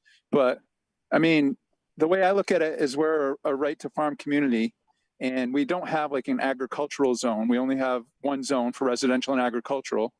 And if you're doing something on the property, apple picking or pick your own type stuff or pick flowers or other events, I feel like if you're not detrimental to the other abutters, which Michael may argue that, but if like all the cars are in and everything, I don't see, how the use of the property, I don't think it's part of the barn bylaw, like you're saying. I think it's part of being, the agricultural. The law is written the way the law is written. If you want to change the law, change the law. But the law specifically states what you wrote. All events are to be held within the barn. It's all now events. You're saying I was written with the intent or the way I interpret it, but that's not the way it's written. Read the way your law was written. Yes. I mean, it's simple. If you want to change the law, bring it before the town of Bolton and let the residents vote on it. But you can't just say, I'm interpreting it the way I thought it. Someone could pick apples and she doesn't have an apple orchard. It's not the way the law was written. If you wanted the law to be a certain way, write it that way. But that is within the home-based, so it's kind of there are multiple bylaws that provide allowed uses on this site. So there's the allowed uses by right for any resident. And then there's this above and beyond use that's happening in the barn specifically. Sorry, I didn't, Bob, I'm sure you. I think the thing I'm a little confused about is, one of the key, so in terms of the bed and breakfast, okay, I got that. But the modification to the special permit, right? Extending from seasonal to year round. Okay, I understand that, but extending from just the barn to the whole property, it seems like that doesn't make sense to me if it is specific. And we can go back and look at the exact language in the barn bylaw, and I don't disbelieve, Michael, I'm just saying we can review it. So that seems confusing to me. Why would the special permit be modified to a whole property if it's a barn special permit? Pete, I'm not sure, are you directing that question toward me? No, I'm just to the board, right? I'm just Okay. kind of giving my opinion to just say it. I'm not sure I, quite understand. It seems like that wouldn't be, I don't know. Like I can, like I said, I'm happy to go back and read the bylaw in detail and think about it some more. But it seems like if it is a special permit for, a barn, whatever, to just say, oh, we're also going to extend it to the whole property. I don't quite get. So the barn bylaw up to it when it was passed, you couldn't. So for instance, right now you could open up an antique shop in your barn to save a 100-year-old barn, essentially. I mean, that's basically what the barn bylaw is. To utilize it as a small shop or an art gallery or some innovative use like that. But you could do that anyway, right? I don't think so with the As barn long as you don't have more than 2 employees other than residents of the home. Yeah, maybe. Yeah. But still, I mean, we don't have an agricultural bylaw against, we don't have a bylaw against picking having an event to pick flowers or to have a wedding on your property. It's just, are you detrimental to the neighborhood? I mean, that's how I read it. And, it sounds like the main complaint is just cars idling on the road. So, I mean, if we could prevent that, I don't know, maybe we have to put up signs, don't park here longer than 15 minutes or something on the road. Maybe that's a compromise, but I really don't see any problem. 15 minutes in front of my house. That's what you're saying? The law was written for a specific way. It was written stating everything is to be held within the barn. And then why write the law if you don't need to do that? If someone wants to open up a business in their barn, why write the law? You're opening yourself up for an appeal here. You're not complaining about that. What you're complaining about, or what you have an issue with, is the parking for, whether it's that or. I have an issue with the people outside violating the original barn law. And I'm surprised you're not read up on the law, because if you read it, it's very specific. All events are to be held inside the barn. Yeah, my opinion is that this doesn't fall in the barn bylaw. So. Oh, so now this falls. Okay. Wonderful. So now you write a barn law that you granted a permit with, that she took liberties on, and now because I wrote a bunch of different letters to the town complaining about those, now you're saying, well, this doesn't affect the law that was written. I think if you go back and that's all you're doing is zigging and zagging. No, if you go back and watch those meetings, I think we even discussed that, the outdoor. Why didn't you write it into the law? Well, what I'm saying is at the outdoor events, we didn't even really feel like we're part of it. We were just doing that for the barn bylaw. I mean, right, I don't feel like the outdoor events are it, but I do agree with you that we don't want people idling and sitting on the road, especially on that road. So, I mean, maybe we need to put up signage that says don't stay there longer than 10 minutes for pickup or drop off or whatever for the camps or whatever. But, you don't want it to be a public nuisance, but she can use her property, for events. That's how I feel. But you don't want it to be, if it's a noise, if there's anything ingressing the property that's a nuisance to the neighborhood, like if there's excessive parking or traffic blocking the way on the road, yeah, of course that's not allowed. So anything that's detrimental to the neighborhood, we should address. And if that's cars on the road, then, we should put out some signs there or something to say, don't stay longer than 10, 15 minutes. But besides that, I think everything else is good in my opinion. Okay, so your fix for this is to have cars idling 5 feet from my house for 15 minutes? I think that we should just kind of move on from this discussion. If Bob Romer has, I know you've had your hand up for a little bit. Yeah, I think there is a grave misunderstanding here about the confluence of home occupation, barn, bed, and breakfast. I don't believe it was ever intended that the barn bylaw limit the home occupation bylaw, which allows you to use any part of your property. The purpose of the barn bylaw, as I understood it and voted on it in town meeting, was that it would allow people to use, in addition to their personal residence, an auxiliary structure, which was basically an antique barn, to help preserve barns and promote economic development. So what has been suggested here is that a permit under the barn bylaw is in fact limiting the by right home occupation bylaw, which is, I think, inappropriate and probably not legal. I'll leave it at that. Does the home occupation bylaw require permitting? No, so No. It does not. It says in all districts, professional office or customary home occupation uses are permitted, provided that, and then there are 4 items.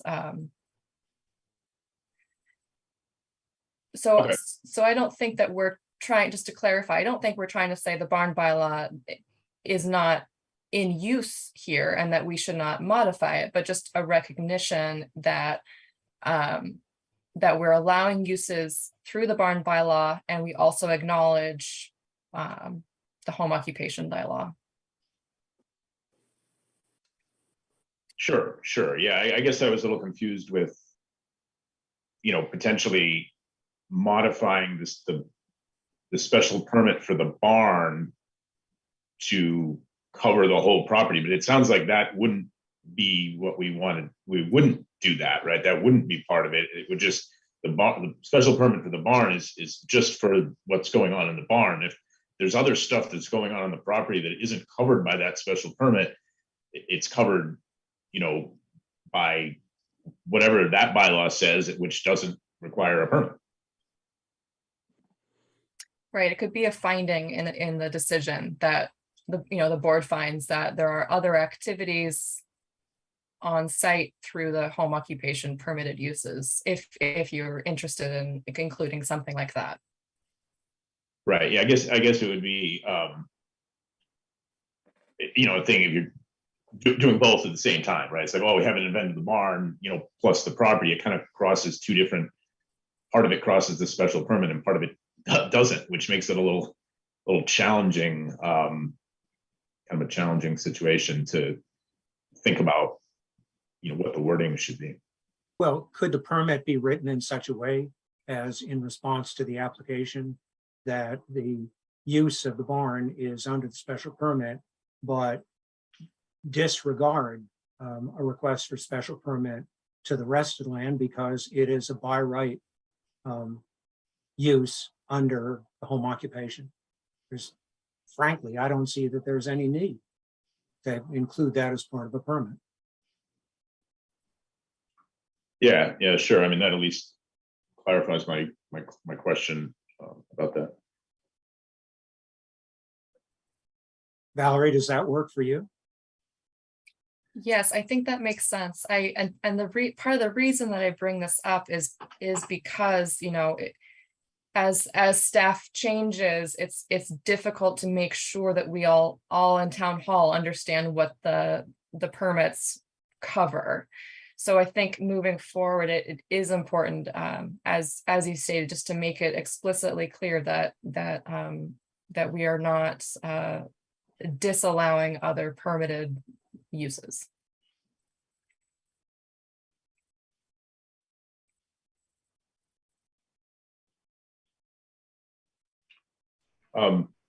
Yeah, Wendy, you wanted to say something else?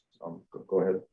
I wanted to answer your question about why it's included, and it was just in hopes of clearing that up, what has just been cleared up. So I thought that I needed to include it because it was in question, even though all the zoning says that it doesn't require a special permit. I just wanted to address it because I knew that it was a question for Mr. Hughes. Yeah, okay, thanks. Yeah, I didn't really quite understand that either. So thanks everyone for discussion. It's at least clarifies.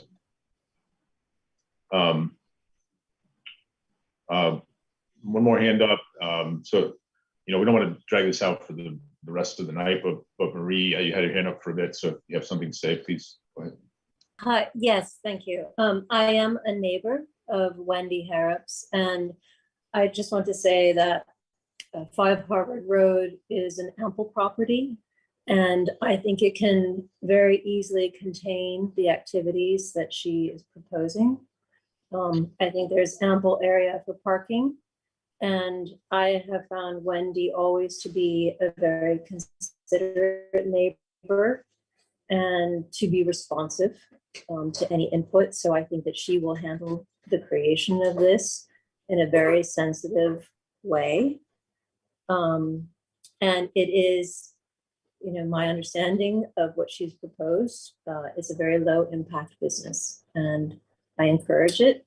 I think she has shown a lot of initiative in the community, and I know that a lot of residents and also local area community members have found a lot of joy in what she has offered. So I support it wholeheartedly.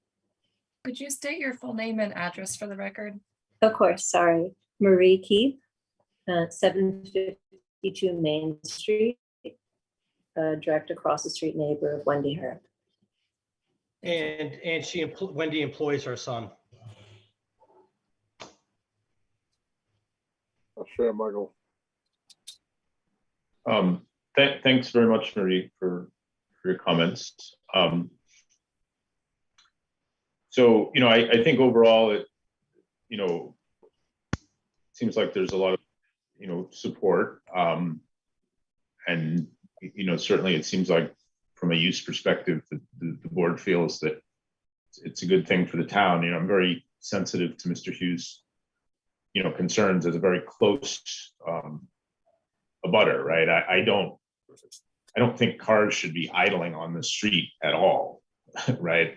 For whatever reason, it is a dangerous, intersection anyway. And, if cars idling in front of someone's house is just not blocking their driveway or, right outside there, that just shouldn't be happening, routinely. I don't want to get into the details of, how much and this and that, but,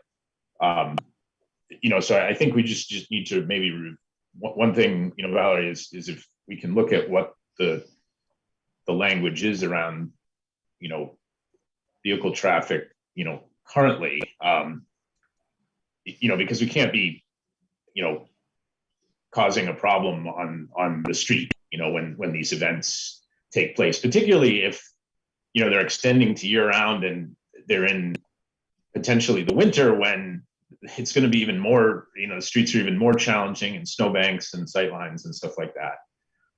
So I think that's something, that, if we modify this a little bit, maybe we want to make sure the wording and language is really, clear. And, Mr. Hughes, I do encourage you, call the police.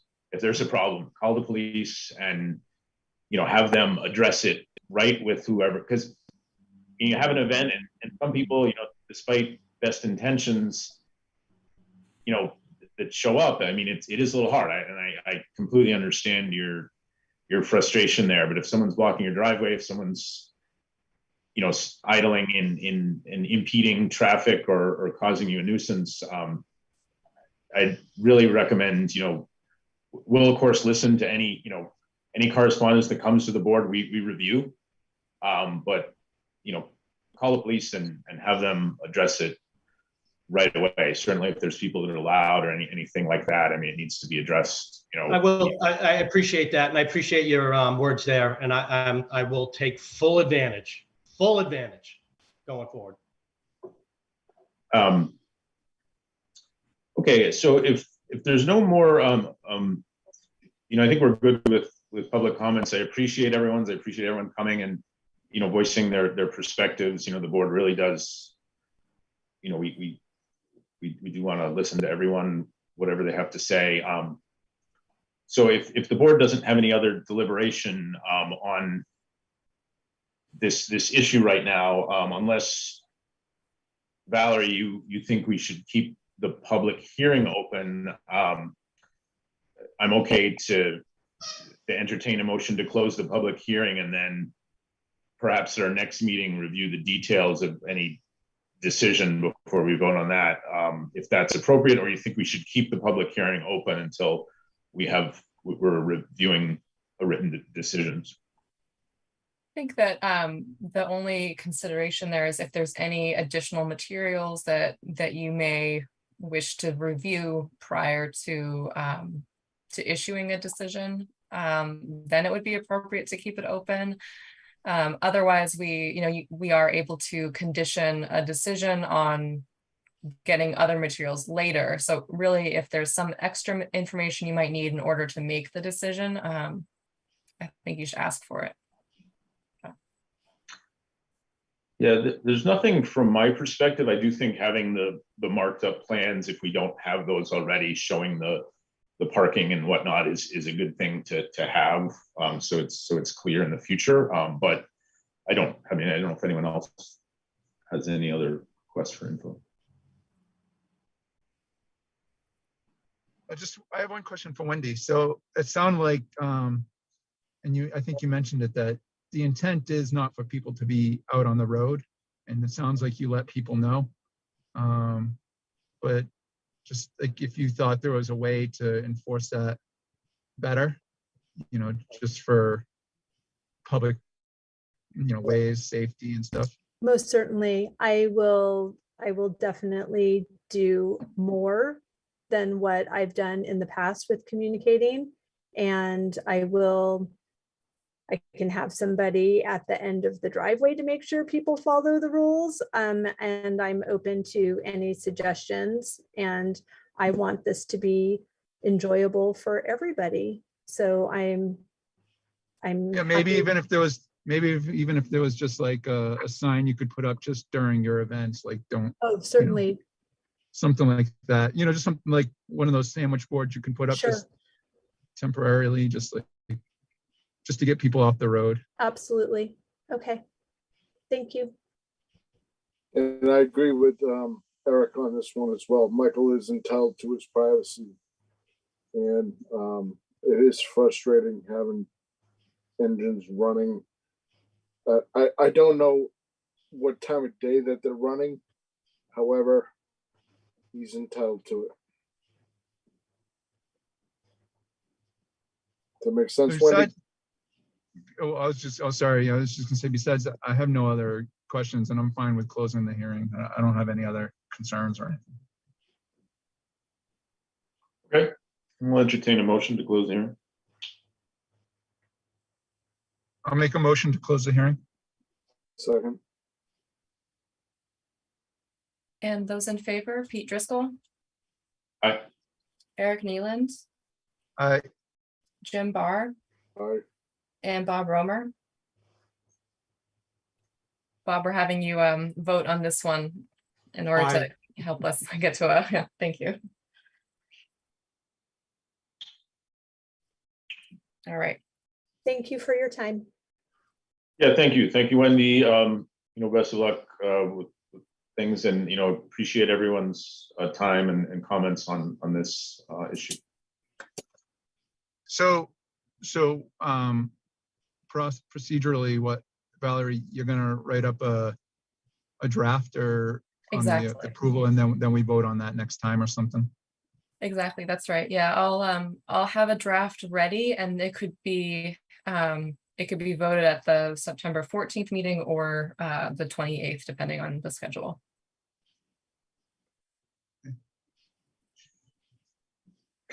Okay, yeah, I think if we can get that, you know, hopefully a little prior to the meeting, you know, depending on the transition stuff, so that we can review the language and see, you know, exactly what what we can put in there to address some of the things that came up tonight, in all different directions.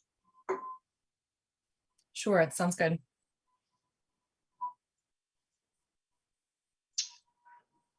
Okay. Thank you. Next on to business, vote to approve landscape lighting and planting plan and endorsement of site plans for environmental pools, 357 Main Street.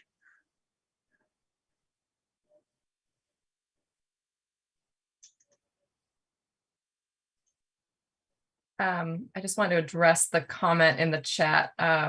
So I'm sorry. So the A&R for Main Street was approved previously in the meeting, if that helps, Alex. Thanks. I apologize. I didn't see you in the meeting. I would have let you know sooner.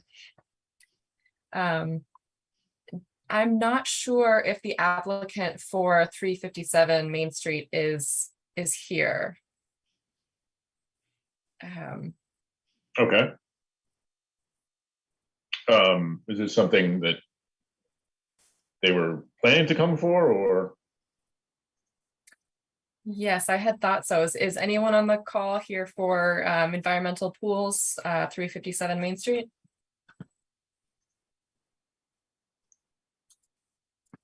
Yeah, it's been a while. I don't even know how long it's been since we've talked to them. It would kind of be good to have someone come to talk a little bit about those plans and potentially answer some questions we might have. Is that something we could request for them for a future meeting, or we have a deadline here? No deadline. I think it's appropriate to push this to next meeting then. Essentially what they're looking for is they're looking to satisfy the conditions in the special permit that they need to satisfy prior to getting a building permit. So one of those items in particular was a modified landscape and lighting plan. So I did send that over to the peer reviewer for the project, and she did have a couple of comments that I had sent over to the applicant earlier today. So perhaps their intention is just to revise that landscape plan and come back at a future meeting. So there still are a few outstanding items, so I don't feel that waiting would delay a building permit unduly. Okay. And is there anything that the design review board would take a look at? To be honest, on my whole time in the planning board, I don't think I've had any interaction with them on a particular project. And I feel like on this one, it wasn't a requirement, but we asked the applicant to consider, like an option to review some of them. I honestly don't remember. So I recall that you're right, we did discuss whether or not the design review board should have review of the project, though the board decided not to require that because he's just modifying an existing building. So he's demoing the interior, but the exterior of it is unchanged. So I think that was the rationale before.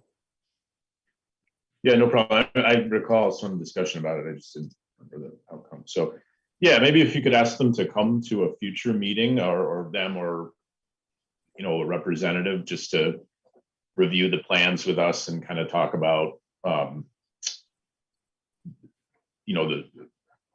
the progress and see, in case we have any questions. I think they've been very, it's been a while, but they've been very engaging and interested in the past. So good to talk to them again.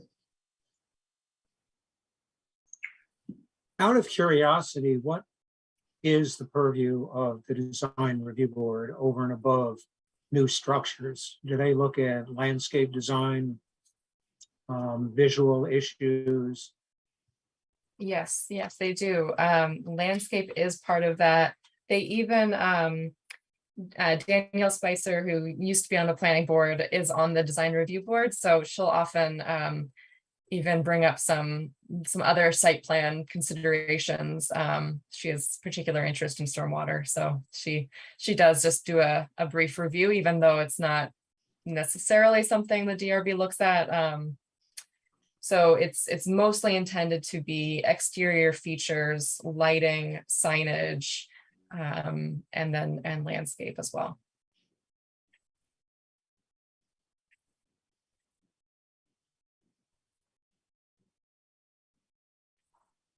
Okay. All right, let's see. That was easy. So discussion of potential zoning bylaw articles for the annual town meeting. And I think what you'd kind of said, Valerie, is you're going to kind of put together, you know, a list and your thoughts for whoever takes over, and you know, we could go, you know, go forward in the future with them. Exactly. Yes, I am hoping to include some links to good examples of those kinds of bylaws as well, which I recall from a past conversation here, just knowing that it would be helpful, I think, to review what an earth removal bylaw could look like, or what an erosion control bylaw could look like, just to get a sense of what we're able to require of site improvements or site developments, and then hopefully that'll help us kind of continue to prioritize. Yeah, I should think you're going to be suggesting the clear cutting bylaw and the tree cutting bylaw based on several examples recently, most recently 6 Meadow Road, Yeah, which I couldn't believe my eyes when I saw it. so there's some big logs. Yeah, and I mean, it looks, well, I'll leave my personal perspective away, but that should not be happening. Yes, And definitely. that's kind of the reason that I asked about the design review board. I mean, there's so many better ways to develop a piece of property that meets the character of the town and preserves trees equally, if not more important. Yeah. Yeah, I know that in some of these bylaws, you know, the state really tries to allow the construction of a single family home to move forward with little need for public meetings or you know, special permits. But there are some ways that you can trigger that. So with larger lots, you know, if you have a certain amount of square footage of clearing, that should trigger an erosion control review. Absolutely. And I am looking at the tree protection bylaw as well. Yeah. Okay. And I do want to say I'll be making myself available to whomever is lucky enough to be in here next, so that I can, you know, make sure they know what the priorities are, and you know what the feeling of the board is about some of these things too.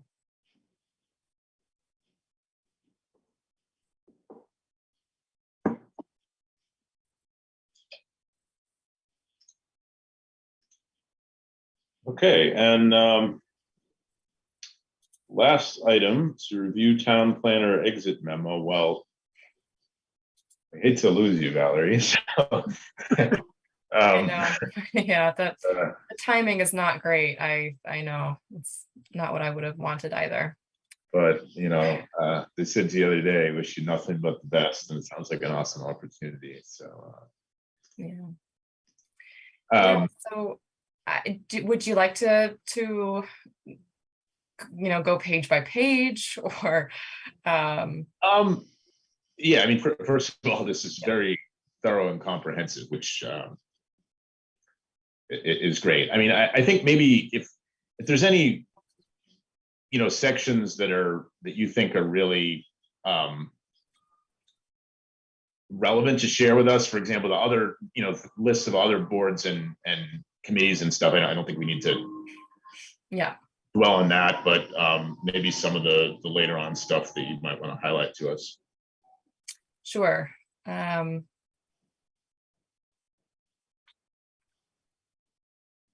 me share my screen. Okay.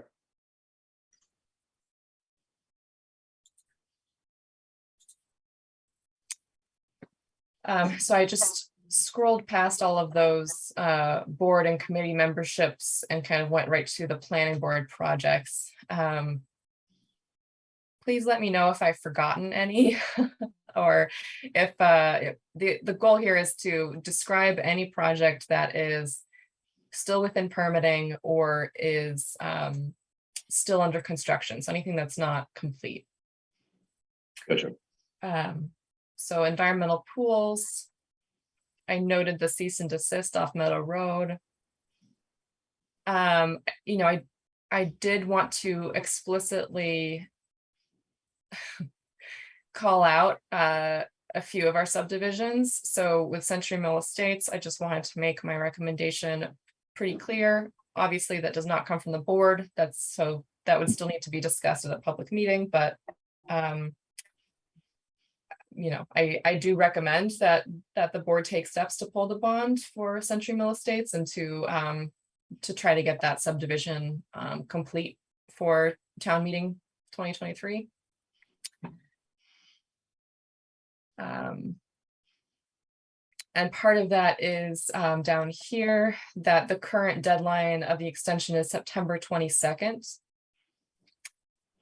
So because no work has been done in the last year on site, and we have attempted in good faith to put together a tri-party agreement in order to recover the as-built plans and move toward road acceptance, I personally don't feel like there is a rationale for extension.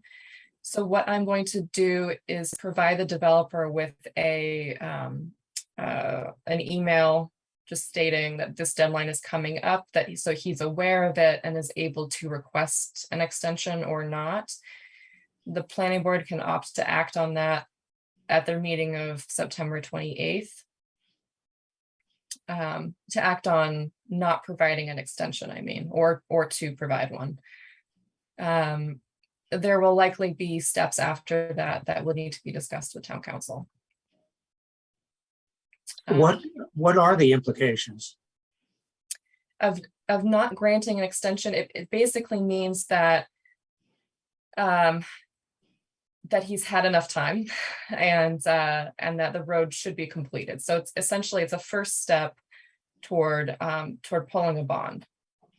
And I can get more clarity on what that process is. I know it would not require a town meeting vote in this instance because the bond that we're holding is only $30,000.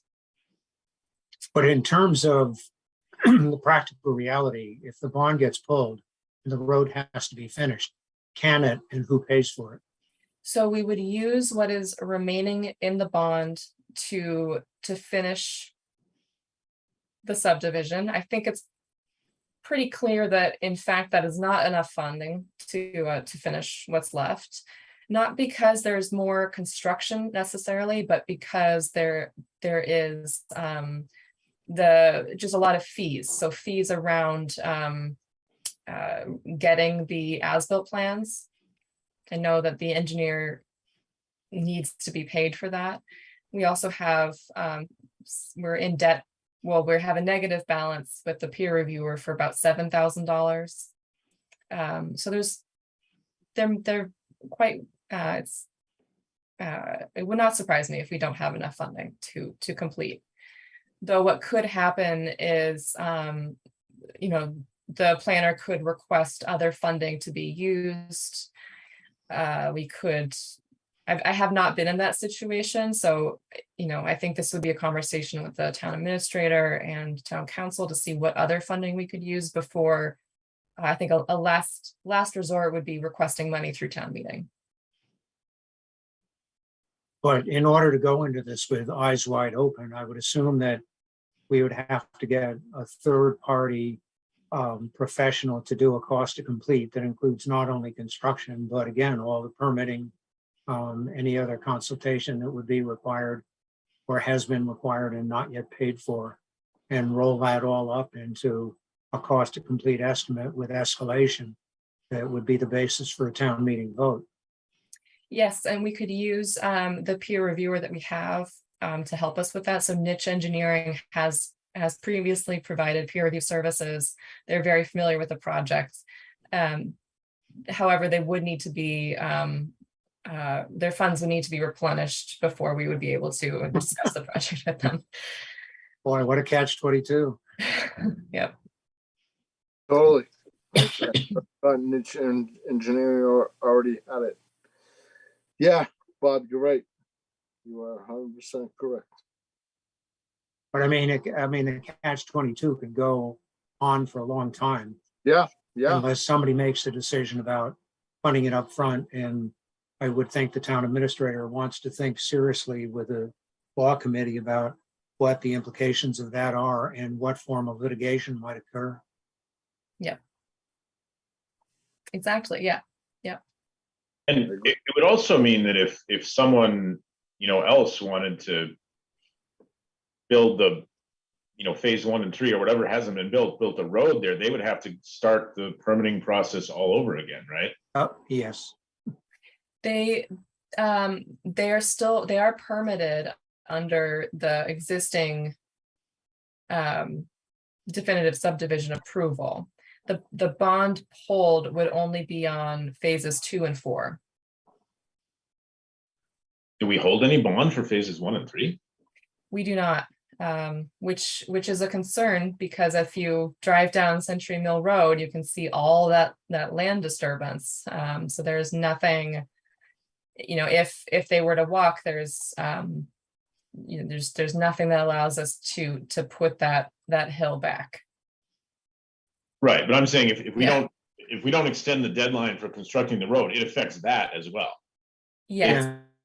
Anything down there, so that would have to be a whole new, say somebody bought all that, or people don't, I know some other folks own that would have to be a whole new process with the town to even do any more work down in that. It would be a new covenant. It would not be a new permit. A new covenant, okay. Yeah. Yep. I always get confused with how that. Yeah. But okay, that makes sense. Yeah. So what about How are the residents of Century Mill? Are they screwed? I'll answer this as judiciously as I can. I think a concern that I would have is for plowing this winter. If the bond were to be pulled, that's not quite clear to me. But other than that, I think that there are things that can be done here. Like what? Well, like if we were able to pull, so the bond is just over $30,000. I think the first thing I would do is bring Niche up to even. So then you're down to $23,000. Then there's the request to Niche to kind of itemize and price out what is needed, which likely would require a review of the as-built plan, which we would need to pay for. And I believe that payment may be $25,000, for example. And I don't mean to sound like a jerk, Valerie, but how is your exit going to affect this? Ideally, not at all. I have been continuing to discuss this with the town administrator and with town council. The conservation agent and I speak about this subdivision rather frequently. So not to say that she is responsible for the planning side of things, but I think that there is a lot known about the subdivision in town. It's certainly, the knowledge does not lie with me. So there's not much lost there. I think My concern with the changeover here is the one that I was really trying to address up here, just to make it front and center. That's my recommendation. I think it very easily may take a new planner months, right, just to get caught up and brought up to speed. So in order to try not to, or to try to direct their time toward this issue, which is going to come up within the first month of their employment, I just tried to make this very evident that this needs to be addressed soon, and that I don't recommend any leniency. So I'm gonna put on the rest of the board because I came on not too long ago. What are we going to do? It's I think I do have to stop you there, I think, because that's not, unfortunately not explicitly on the agenda. I'm sorry.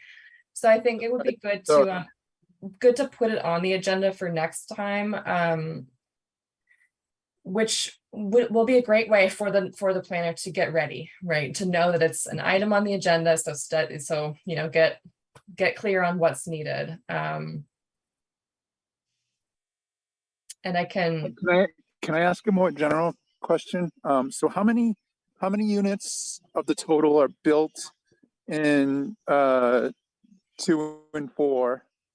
And what happens? So if we pull the bond, like what happens to the unbuilt lots? Yeah, I think that was what Pete was kind of referring to earlier. So there are 47 homes that have been built or are in stages of completion. So that means that there's 31 remaining. If the town steps in and completes phases 2 and 4, phases 1 and 3 would be able to proceed, I believe. But how many? Sorry, how many were left in 2 and 4? it's up to the builders to decide to do that. It's not up to the town. No, Right. oh, I understand. But so I guess you were saying with the covenant, those lots could still be built. Like, who owns those lots? Are they sold to people? Like, where the remaining lots? What? Yeah, so these are the phase 3 owners are here, and the original applicant is also a phase 1 owner. Uh-huh. So 2 and 4 is completely built out, you're saying? I am saying that it, there are still a couple of homes that don't have occupancy permits yet, but are being constructed. Maybe 1 or 2 houses up there. So there's nothing preventing 47 homes from being constructed. Mm-hmm. Okay. Does that answer your question? I'm sorry if I'm being a little bit. I guess also on he's gone. The inclusionary, does that fall onto, where does that fall? Is that just at the pier, or does that go to court, or what happens with that? So that is definitely an item that should be discussed in the future. So whether you want to amend the special permit or waive the requirement for the time being, or explore placing a lien on other properties. Mm-hmm. Yeah, I think that's, that to me, that's frankly the way to go. I mean, right now you've explained that with the bond face value minus what is owed and minus what it's going to cost to do the comparison of current conditions with the final as-builts, we're $2,000 underwater already, and we still have to finish the job. Yep. They already. Anyway, I think we're speculating at this point. Let's get some professional input from our administrative and legal colleagues and have a conversation next meeting. Yeah. From what I understand, the other phases are not going through. So. Yeah, that may be. Okay, so I'll just move on towards other subdivisions. Thank you, Bob. Thank you, Bob. I get it. I get what you're saying. Sorry. No worries. It's frustrating because this has been going on for a long time. Yeah. So Tadmore mixed use. And then my other big one here, of course, is Keys Farm.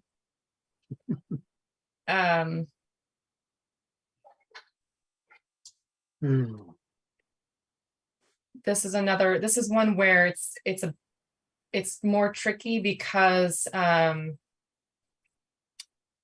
just wanted to say this explicitly up front, you know, how we communicate with the developer on this subdivision, what is currently needed, and then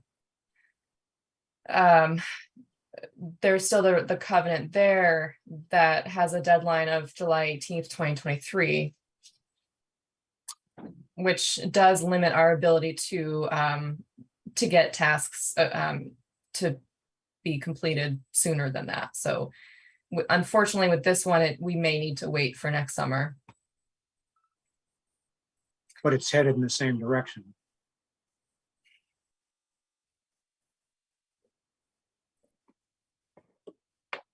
And then South Bolton Road, Fosford. So they're hopefully going to be providing me with an application within the next 2 weeks.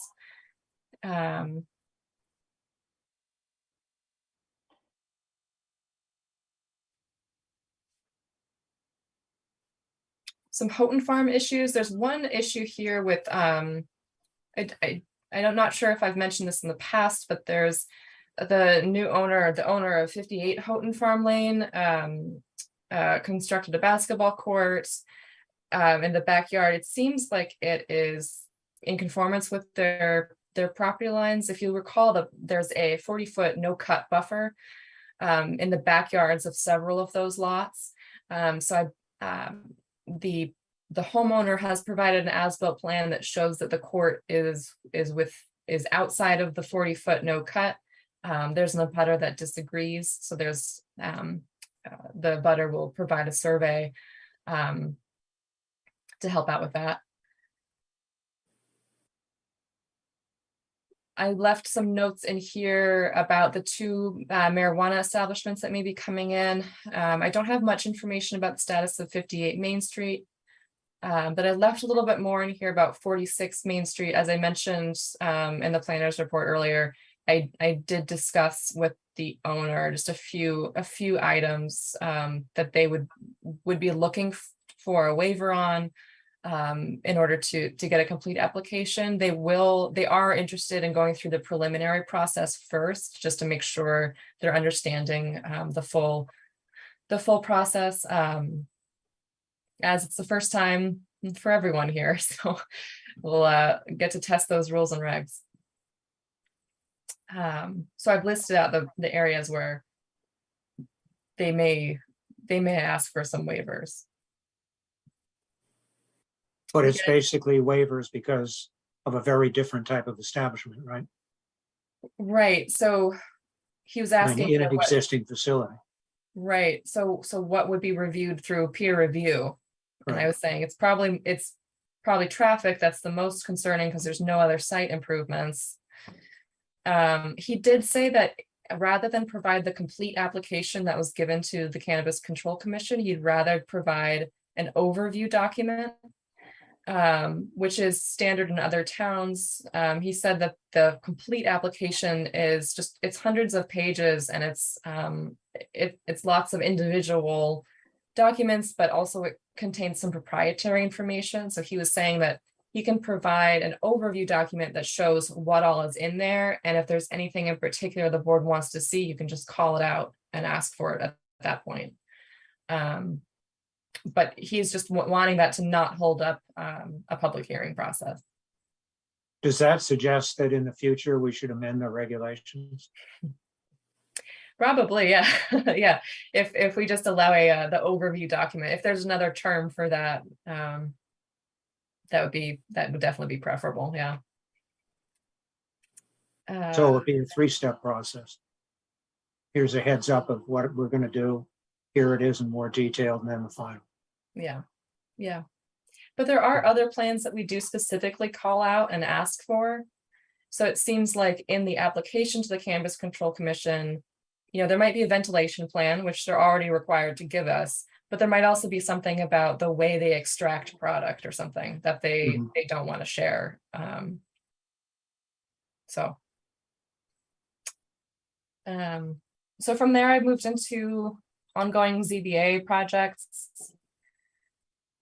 Some of this I still have to ensure that this happens, because I'm writing a little bit in the future tense here, so it depends on how things go in the next 2 weeks, but just to make sure that they're understanding of where all these comprehensive permits are. Regarding 58 Main Street, the owner of the Bolton Office Park will be coming forward with to the planning board for a modification of the existing special permit. So that's likely to happen within the next few months here. A variance application, 711 Main Street, Cracker Barrel, Animal Ventures, tasks for the EDC, went into master plan tasks. So here, and Bob, Brian, and I have a meeting next week with the consultant. So hopefully, any outstanding items can kind of get taken care of then, and then we'll also have a master plan steering committee meeting on the 25th. Here, I really just wanted to point the person toward our consultants and let them know the funding strategy. So I had a lot in there about whether or not we get a housing choice grant, the fact that there is these hours from MAPC that we still have not yet used. We've used some, though I think we still must have somewhere closer to 30 hours with MAPC, and that should be accounted for or pushed into another kind of project if we're able to capture those hours in another way. Have we ever gotten an accounting of those hours from them? No, I've requested it. I do know that Ralph Wilmer is likely fully retired by this point. He's been phasing out over the last 6 months. I could reiterate that request to Julie. Yeah, that'd be useful, because if there are some specific things that we'd like from them for the consultant, that might be very useful. Yeah. I think that with the master plan, there are several places to go, lots of resources for the person to read through. I think it will be really important to look through this first public forum materials. And then I think it would be best if I could just have a phone call with them just to provide more of my narrative understanding of what the steering committee is after, and what the key challenges are going to be for the town, and what the sticking points are, and kind of can get a little bit less censored about what the plan needs to review.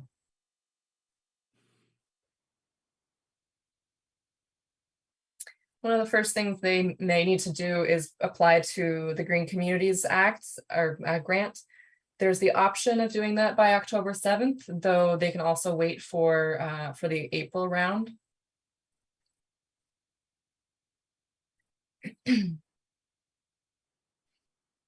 I've described a few of the transportation initiatives in town.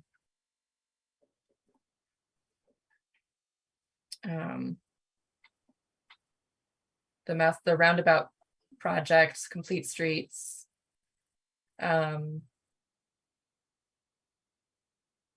Affordable housing. Valerie, any idea when that roundabout is happening? Just kind of as a tangent. I don't know exactly. I know that they're proceeding with design plans, but But I haven't heard an update. I know that the DPW director has been working with the abutting commercial property owners for either easements or licenses to do work on their property. So I know it's, if they're at that stage, they likely know what they've likely done quite a bit of their design work and really know the full extent of the project. So it seems like it's moving along.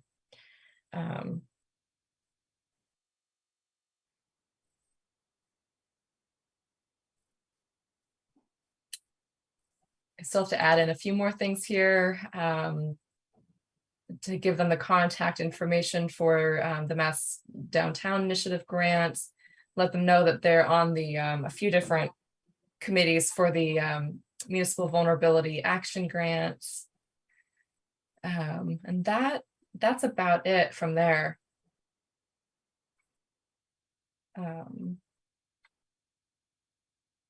Valerie, where do things stand with the project on the east side of the town common? What is it, 721 Main?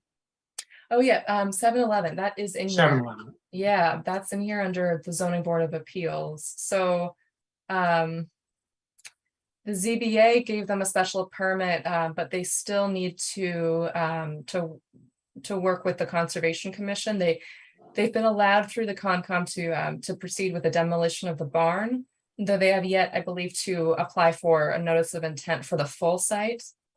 They'll also need to go through site plan approval with the select board. And that discussion will likely focus on parking, as the parking available in the courtyard is going to disappear. But the ZBA's special permit kind of that process, with that process, we made the point that there's a lot of on-street parking that has been created in years since, and there's a lot of municipal lots in the area. And the applicant is also intending to request an easement on town land at the driveway to the town commons to install 6 parking spaces. But again, that has not gone through the Conservation Commission, so it's unclear to me whether that would be allowed, as the whole site is under their jurisdiction. Okay, I heard that the constructor of the barn had passed away last week. Yeah, I heard that too. Yeah. Okay, sorry. Sorry in more ways than one, I might add. Yeah. I don't know how much that might impact, the project. But certainly that's unfortunate. Well, I'm moving a large barn in upstate New York, and I'll tell you, if you lose the key guy, it's a real challenge. Okay, yeah. Another tangent question. Site plan approval by selectmen warrant. Didn't you bring up at one point that there's talks of if that should move to planning board or not, or am I misunderstanding? Yeah, that's my preference. I think that's something that I will include in the what I leave regarding the annual town meeting zoning bylaw amendments or adoptions, just some language in there about kind of shifting over that site plan approval process. That I think it's kind of lost in our zoning bylaw right now. I'm not sure how often it's really used. And it's it's difficult to have one process through the select board, which requires planning board input. Though that input might not align with a special permit that they would also have to get. So it's typically pretty easy to just combine site plan approval and a special permit into one decision, one public hearing, and have all of that discussion happen at once. I think it makes it a lot more friendly to businesses or to developers as well, just to know that process is streamlined. Yeah, that makes total sense. I also just want to clarify, Eric, before in that public hearing, you said that you could not have a store in a barn. You're right. I thought you were saying a farm stand. That's been irritating me for the last hour. I wanted to correct that. Wait, so well, I meant like an antique store or something. Yeah, no, you're totally right. I didn't. hear you. Okay, yeah. Yeah. Well, it just clicked. Yeah, that would bug, I just was gonna bug me if I didn't say that now. Oh, yeah. Yeah, I think we're clear on that now. Yeah. That was a fun discussion. Yeah. Wow. You're what an gonna, op- you're gonna miss us. Oh, I really am.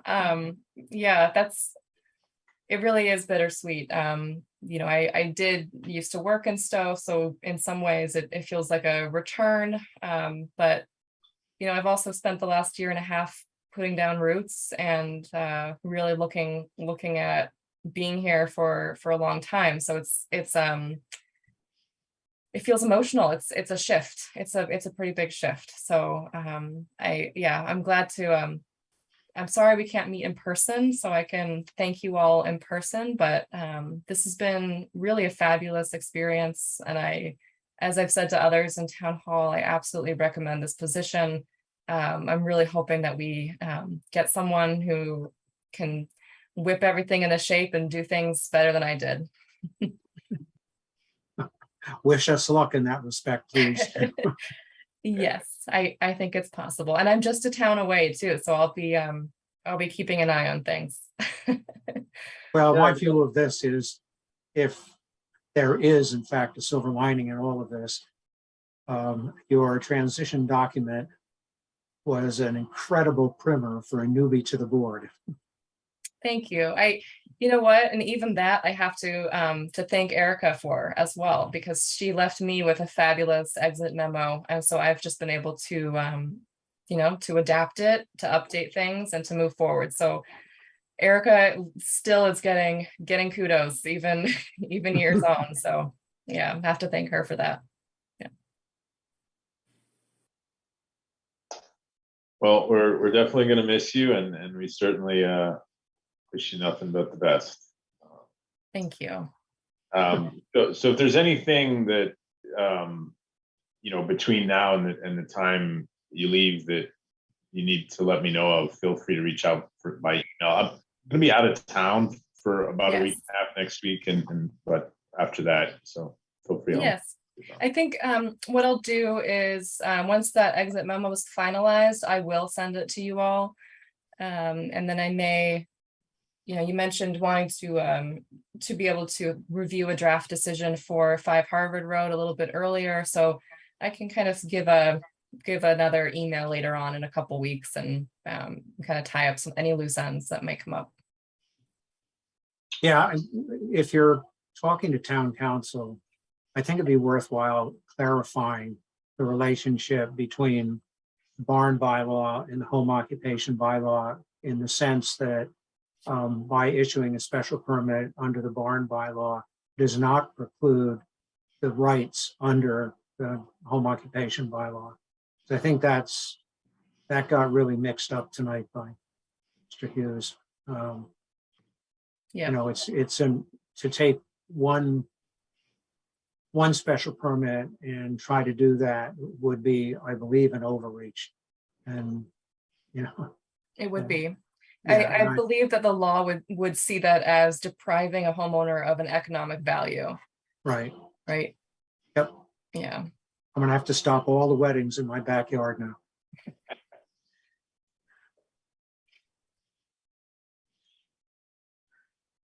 But I still can't do my blacksmithing in my restored blacksmith shop. Mm-hmm. All right. Well, if there's nothing else, I'll entertain a motion to adjourn. Motion to adjourn. Jim, was that a second? And I second. And those in favor, Pete Driscoll, Aye. Eric Neeland, All right. Jim Barr, Aye. and Bob Romer. Aye. All right. Thank you. All right. Good night, everyone. Thank Have you. a good night. Good night, everybody.